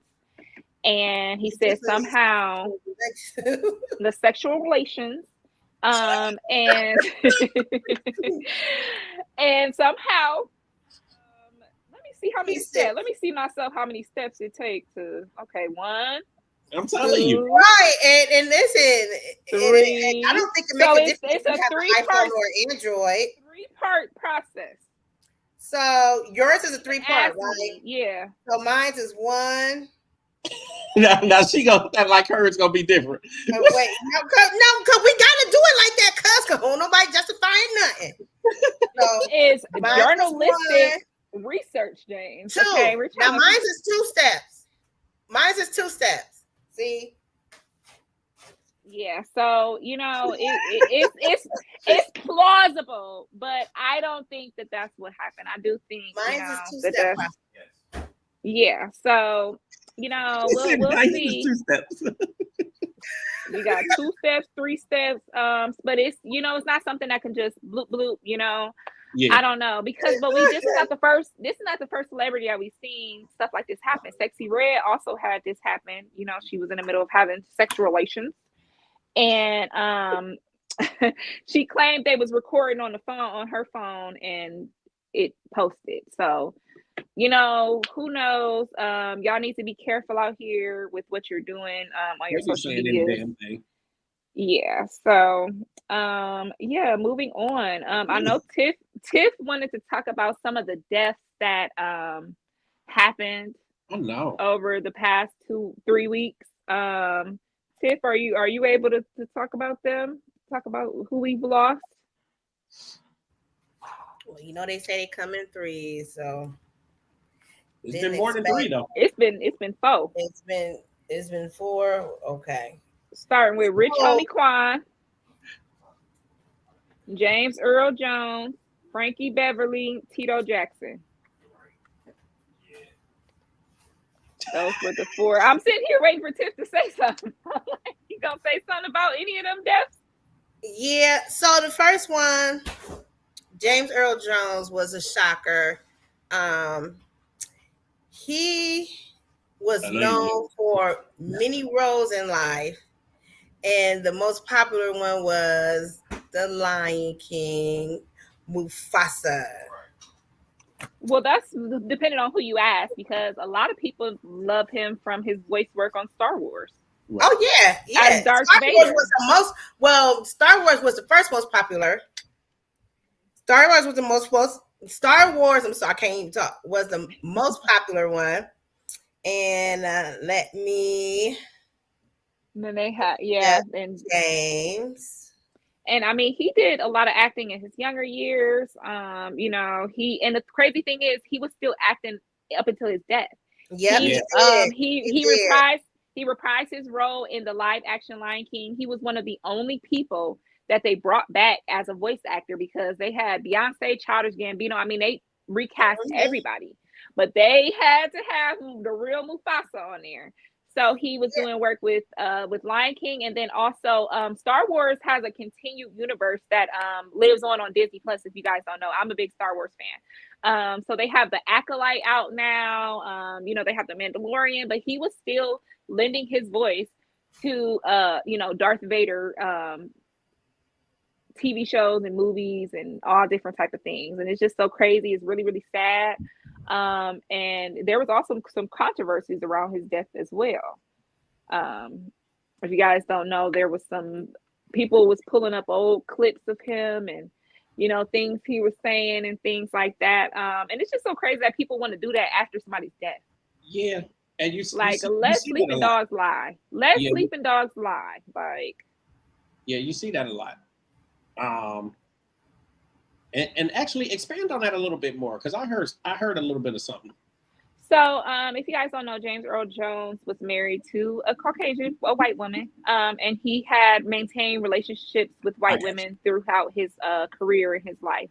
And there was a lot of old interviews, and then interviews up until about 10 years ago, that he had the same sentiments, which he said that Black women were too rough, we're too militant. We want to be the man. There's nothing feminine about Black women. And this was when he was saying these things. This is around civil rights time. So these women were Black militant. You know, these were the women fighting for the equality that you want. You want to be, you know, with these white women, and the Black women was fighting for that. So it just was kind of like, I think, a slap in the face for so many people, especially like me, that had no idea that he felt this way and supported him. You know, it was just like, dang, you know, some people was like, do I grieve? Do I not grieve? You know, and I think that it's just, people do have to sometimes separate people. Everybody's not perfect. Everybody's not going to agree with what you think and things like that. So I do have to, a lot of times, unless it really, I go by how it makes me feel in my heart. If it put it too bad on my heart, I don't support the people. But a lot of times I like to separate the artist from the art. You know, I can appreciate some things and realize, you know, that's his view, that I didn't live his life, so I don't know exactly what he dealt with and things like that. So I can't know where he got that opinion from. All I can do is respect that he has a right to have that opinion and to state it. Absolutely. But you know, I as a kid, I'm a 90s kid. I cried damn near every day from Mufasa dying. You know, I watch that movie every day. So I'm going to always grieve James Earl Jones. And I would tell everyone to, you know, especially respect the dead. Let sleeping dogs lie. Let people rest in peace. That's what we say. So let them rest in peace and feel how you want to feel. But, you know, just let him rest. I agree. Yeah, I agree. We had the biggest. Oh, go ahead. Oh no, I was just gonna say I didn't know about that until I had heard about it maybe a week or so ago. Yeah, me too. Yeah, I didn't really know a whole lot, or that he felt that way. But I mean, at the end of the day, people are entitled to their, you know, they're entitled to their opinion, and their experiences are valid. As long as they're not, you know, as long as you're not using that to hurt people, and you know, do wrong to people and that sort of thing. I mean, he was a phenomenal actor. I mean, and he opened so many doors. And it's weird because as an adult, I don't really care for Star Wars and all of that stuff, but I loved it as a kid. Like when I My grew up to heart. it. So I mean, I loved it as a kid, but then I think I just kind of maybe grew out of it, like as I got older, and I didn't really like a whole lot of sci-fi stuff. But Right. I mean, you know, obviously he's well respected, and you know, Star Wars, and of course the Lion King, and Coming to America, and you know, it was good to see him in the new Coming to America, and all the other Right. stuff he's done. And you know, I think the world is definitely going to miss him. Yeah.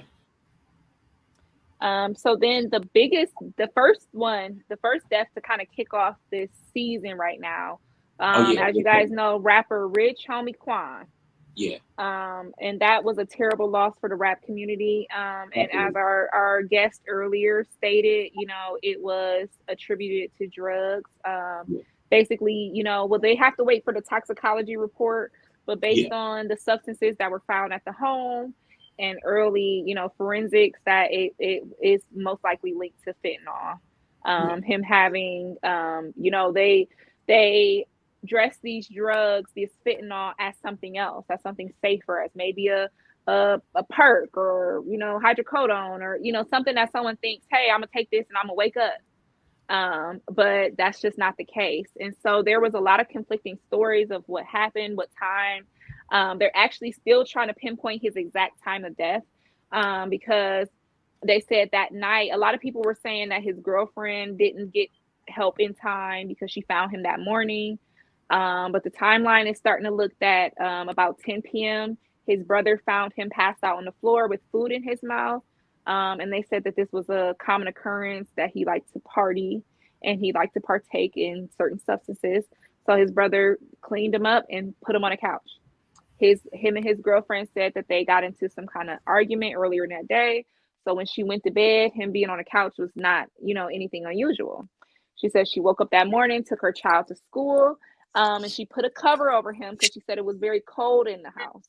So she put a cover over him, took her child to school, and then when she returned home, she tried to wake him up, and she said that he was cold, dead, and he had foam coming out his mouth. So that's when she reached out for help, and they were saying by the time that she found him, he had been well deceased. Yeah. So I think they laid him to rest today, I believe. There's a lot of footage of his funeral, and the thing is, I need to know who did the body, because he was looking good. He was looking real Was good. it You open know how, casket? yeah, it was an open casket. I just saw a video of somebody, they were putting a crown on his head, but he looked, it was one of the most, you know, sometimes I don't really like going to open casket funerals, or if I do, I don't really go up to the casket sometimes, because I do like to remember people how they were. Yeah. And so, but he looked very, very good. He looked really well. He looked like himself.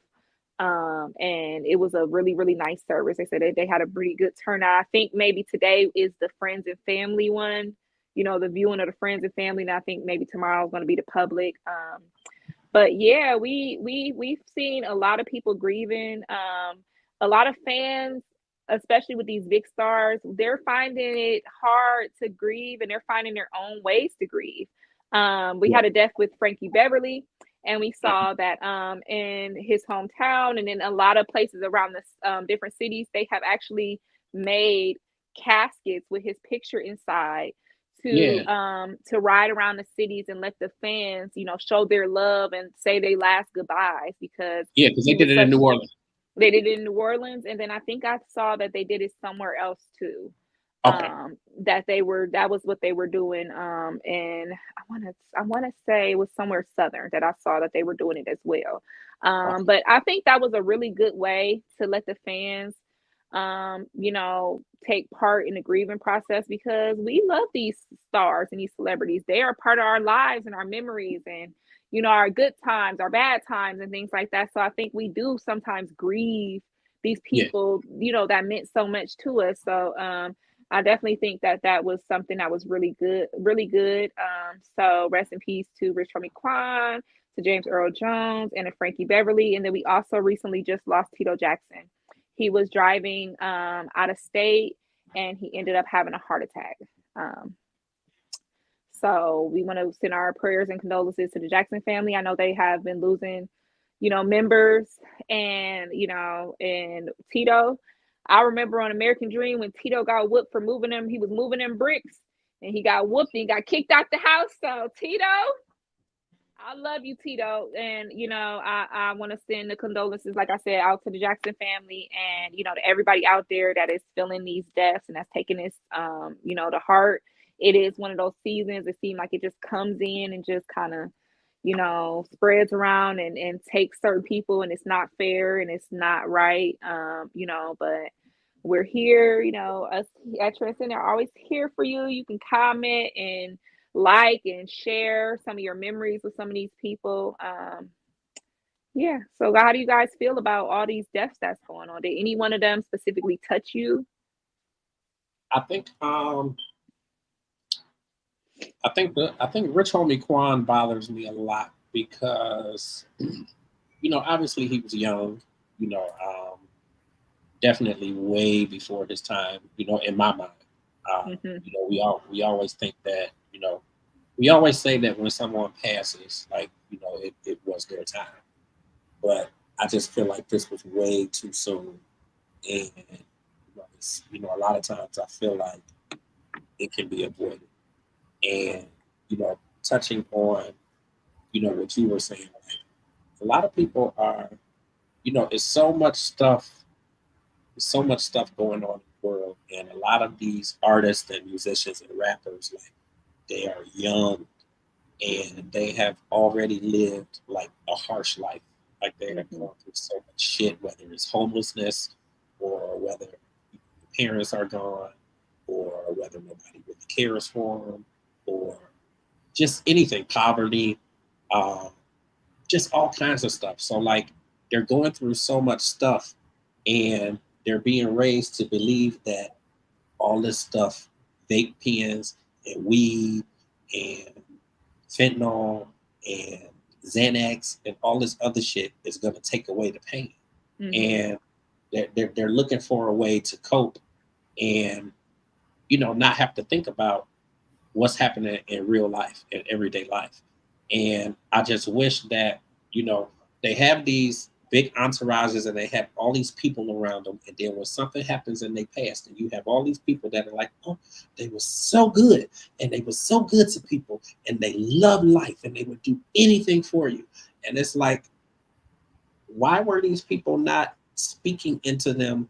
Like, go, like, help them get some help. And you can't make anybody do anything, or you can't make anybody go to counseling, or you can't make anybody get help.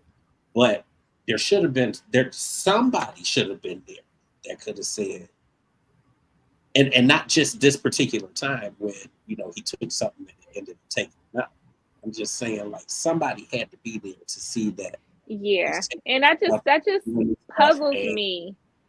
If this is the money, this is the person that y'all are dependent on, wouldn't you think that they would be more, susceptible to try to, it was people that was with Whitney. It was people that was with, that was dependent on them.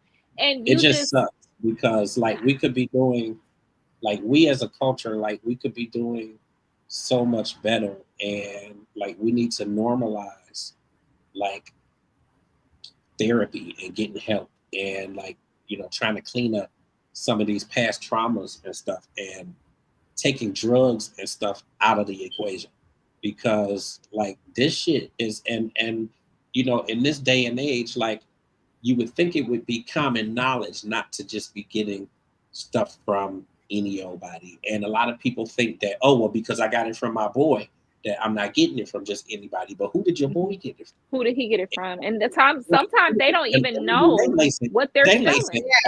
Right. And they're lacing everything. The weed, everything. So it's like, I mean, shit, they have pretty much practically made the dispensaries and weed and all that shit legal now. So go to the dispensary and get your shit. Yeah, go get it official. Yeah. From somebody on the corner, like I could go to the store and somebody will be like, hey, you want to buy some weed? And it's like, for real? No. For real? No. No, not at all.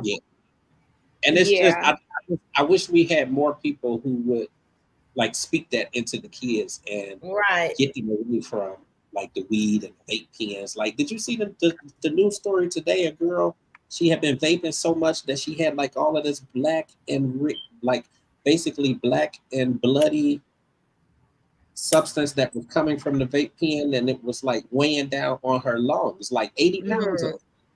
Yeah, Like it's so they, like yeah, they do. breathing. They in the vapes, the kids think that that is safe, and it's not, and Right, that and it's they're in not. the vapes that they're selling are sometimes counterfeit vapes. They're not even Yeah, like coming from the they actual give them papers companies. trying to vape. It's like, do not vape in my car. No. I was working out at the gym, and this little young boy was vaping at the gym. I said, not at the gym. Right. That is just so But it's like people crazy. like people have normalized it and made everybody think that, oh, it's okay. It's not cigarettes and it's not this. So it's okay. Well, That shit is this generation is smoking cigarettes less than anyone before, and I think that is a lot attributed to the laws that came in the 90s and the 2000s, where you can't have it in magazines, you can't have it in billboards, you can't have it at schools, you can't have candy cigarettes, you can't, So I think the kids kind of got away from that, and they're like, well, what can we do to get them back? When Yeah. they made them vapes, them kids went crazy over them vapes. Like I be seeing kids walking from my daughter's school, vaping, and I'm just like, them vapes, they make popcorn lungs. They put dents and divots in your lungs, and your lungs aren't even done developing yet. So it is just crazy, these deaths. We got Mama Cat telling us some information about how she feels about Frankie Beverly. She says Frankie Beverly was a star and performer at the Cincinnati Jazz Festival with people like Luther, Patti LaBelle, and others. He performed, and she said this was back in the day. I know that's right, Mama. Yeah, Frankie Beverly. Now, her and my dad was over here toe up about some Frankie Beverly dying. So I'll tell y'all that. It was just really sad what's going on. These deaths are just unexpected, and it's not like, I don't know. And sometimes it's different. I feel like they barely talked about Tito. Like they barely. When he died, I didn't hear about it till the next day. They took us to a Frankie Beverly concert for the whole weekend, and they ain't said two words about Tito. I said, wow. They didn't say nothing about Tito. I didn't find out about it until the next day, and I heard about it through a TikTok, not a reputable news outlet, not the news, not the TV. And y'all know Kat be on her phone all day, so I'm scrolling, and I hear 17-year-old Becky telling me on TikTok that Tito died. I'm like, what? I say, what do black people say all the time? Ain't nobody told me nothing. Right. So yeah, I was really, really sad about that. Like I said, I was coming from a big family of all girls. We had to put on them Jackson 5 concerts. My mom was, company, come over here. Come at work today. Come show us that little dancing song y'all was doing. And me and my sisters, we thought we was, and I was a little one, so I thought I was Michael. So, we used to do that all the time. So it's just like, dang, like who else? We lost Michael, lost Tito, we lost Joe, we then lost the daddy. It's like, dang, who's next? So yeah, that's 4 though in the last week and a half. Yeah, it's just like everybody looking like, well, dang, who's next? Like, what's gonna happen next? So yeah, it has been a bad time for celebrity deaths right now. But I will say that artists like Genuine and other artists are starting to come out and talk about their sobriety journeys. And I think that the deaths have really touched those people and have given them that incentive and that oomph to say, hey, I'm really dealing with this right now. And a lot of people have joked about Genuine, oh, he acting cracked out or he acting this and that. He's telling them, hey, I'm trying to get sober. So, I really applaud him for that. I think it's dope to I think it's dope when they are sharing. Hey y'all, I gotta get ready to go. Okay. Yeah, I saw you. Okay, bye. I gotta go to work in the morning. Bye, everybody. See you, sunshine. So yeah, I think it's pretty dope, when they're sharing their journeys like that, and letting everybody know the stuff that they're going through and how they're coming up out of it. I mean, that's just like we had Fonte on the show a couple weeks ago, and he's really talking about his sober journey. and he's 100 Right. days, sober now, which is really, really dope. And you got to celebrate that stuff. But it's Have also to. good to share it with people so that they can see, because there's a lot of other people dealing with it too. So when they see how you getting through it, it can help them to get through it. So I think it's dope. And I'm beyond the place, and I feel like I've always been that way. But I'm beyond the place of trying to judge somebody, because just as well, shit, it could be me, or it could be anybody in my family, or Right. You and can never you know, judge at like all. people go through shit. You have to consider the time that he came into the industry and what was going on and all the partying that they was doing. He was with Soleil at the time. And you figure all of the partying and the kicking it and all the stuff that they was doing. And, I'm sure even as far as his success and everything, he probably had the big head a little bit. And, Let's not forget Aaliyah's death. absolutely. And, it's just a lot of stuff that I know that they've And had to I know deal that with. hit him and DMX hard. And we see what happened with DMX as well. Yeah. So it's just crazy, y'all, man. If y'all gonna do something, stick to the crack. Ain't no crackheads dying. Just if y'all gonna do that, just stick to that. Cause I mean, dang, it's like y'all Don't tell them that. Hey, listen, leave all that leave stuff them alone. alone. But Leave if all you that stuff must, alone. but if you It is must, no, not I'm the just way. saying, no, leave it alone for real. Yeah. But That the stuff is not fentanyl the and way. but it's just I feel like the fentanyl and the pills and the stuff that people snorting, it makes them think. I just feel like they overdo it, or they think, oh, I could Yeah. take this or what. It's just like I just one of my close friends, her significant other, that she just recently found out was going through, issues with substances. He just up and died. Yeah. It's just so dangerous. It's so dangerous. It's not only taking away your freedom and your house and your car, like it's taking your life. It's just not worth it. Come with Kat. I'll take you to the dispensary. It's fine. We go down off to the Detroit. That's what I'm talking about. Listen, and Kat will be posting something about a trip to Detroit that I may or may not have taken. So be looking out for that in the near future. So yeah, y'all. That's gonna be it for us with with her Kat with the hot topics. We had a lot. I knew it was gonna be very Diddy heavy today. So right, that is it for us. Really good show tonight. Really, really good show tonight. Definitely a big shout out to Jason Hampton again for coming on to the podcast. We will absolutely come back soon. And the topics was good tonight. I appreciate you, ladies. I appreciate you, ladies. Lot going on. Appreciate you too. In a week and a half. You guys can actually pull up all of our episodes at ugdpodcastingandradio.info. So you can go to that website and pull up, and that's our new site for the network. So you can pull up all of our videos, all of our shows, or all of the shows to all of the podcasts that are on the network. You can pull them up on their website. So again, that is, and it's scrolling actually down at the bottom too, but it is ugdpodcastingandradio.info. And then, of course, our website, ugdigital.com. Everything is there. More is being added. That website is being updated to include the radio station, which launches in a week and a half. Whole lot more stuff coming. We got a big photo shoot coming up, so we're going to have new photos. We are going to be starting another season of Transcending the Culture in November. So we have a few more episodes left in season 2. I believe we're going like till mid-October. And then we'll have like a 2-week hiatus, and then we'll come back in November. And we'll have some fresh new episodes then. But we still got several new episodes before we finish season 2. What else is going on? The entertainment plug is back starting September 28th. That's a Saturday, 11 a.m. to 1 p.m. So we'll be back with the entertainment plug. That's going to be pretty big. I got some people lined up already. So we actually brought the podcast form of the entertainment back this past Sunday. So we'll have another episode of that this coming Sunday. The Black Print will actually be back on this Sunday. We have Open Letters to a Survivor Sunday. and we may have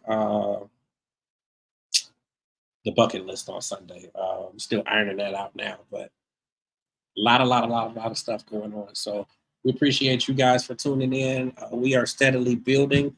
And young Austin, listen, I'm gonna talk about young Austin. I know y'all don't know who I'm talking about, but y'all gonna find out really quick, because young Austin is my nephew. He is getting into podcasting. He is gonna be our sports guy. So he's actually doing some things with the Americo podcast. The Americo podcast is based out of Vegas. So he's been kind of submitting, stories, updates, that sort of thing, sports updates to the podcast. So he's been doing that. But he will be starting a podcast with UG Digital Podcasting and Radio very soon. So he's actually going to be in our photo shoot, but you guys will get a chance to meet young Austin very soon. And yeah, that's about it. That's all I got for y'all right now. Anything else, Cat? Okay, y'all, listen. Follow me at I am James Grant on all platforms. You can also get me at Authentically James on Instagram. That's it. Cat Queen, all platforms. KATKWUEEN.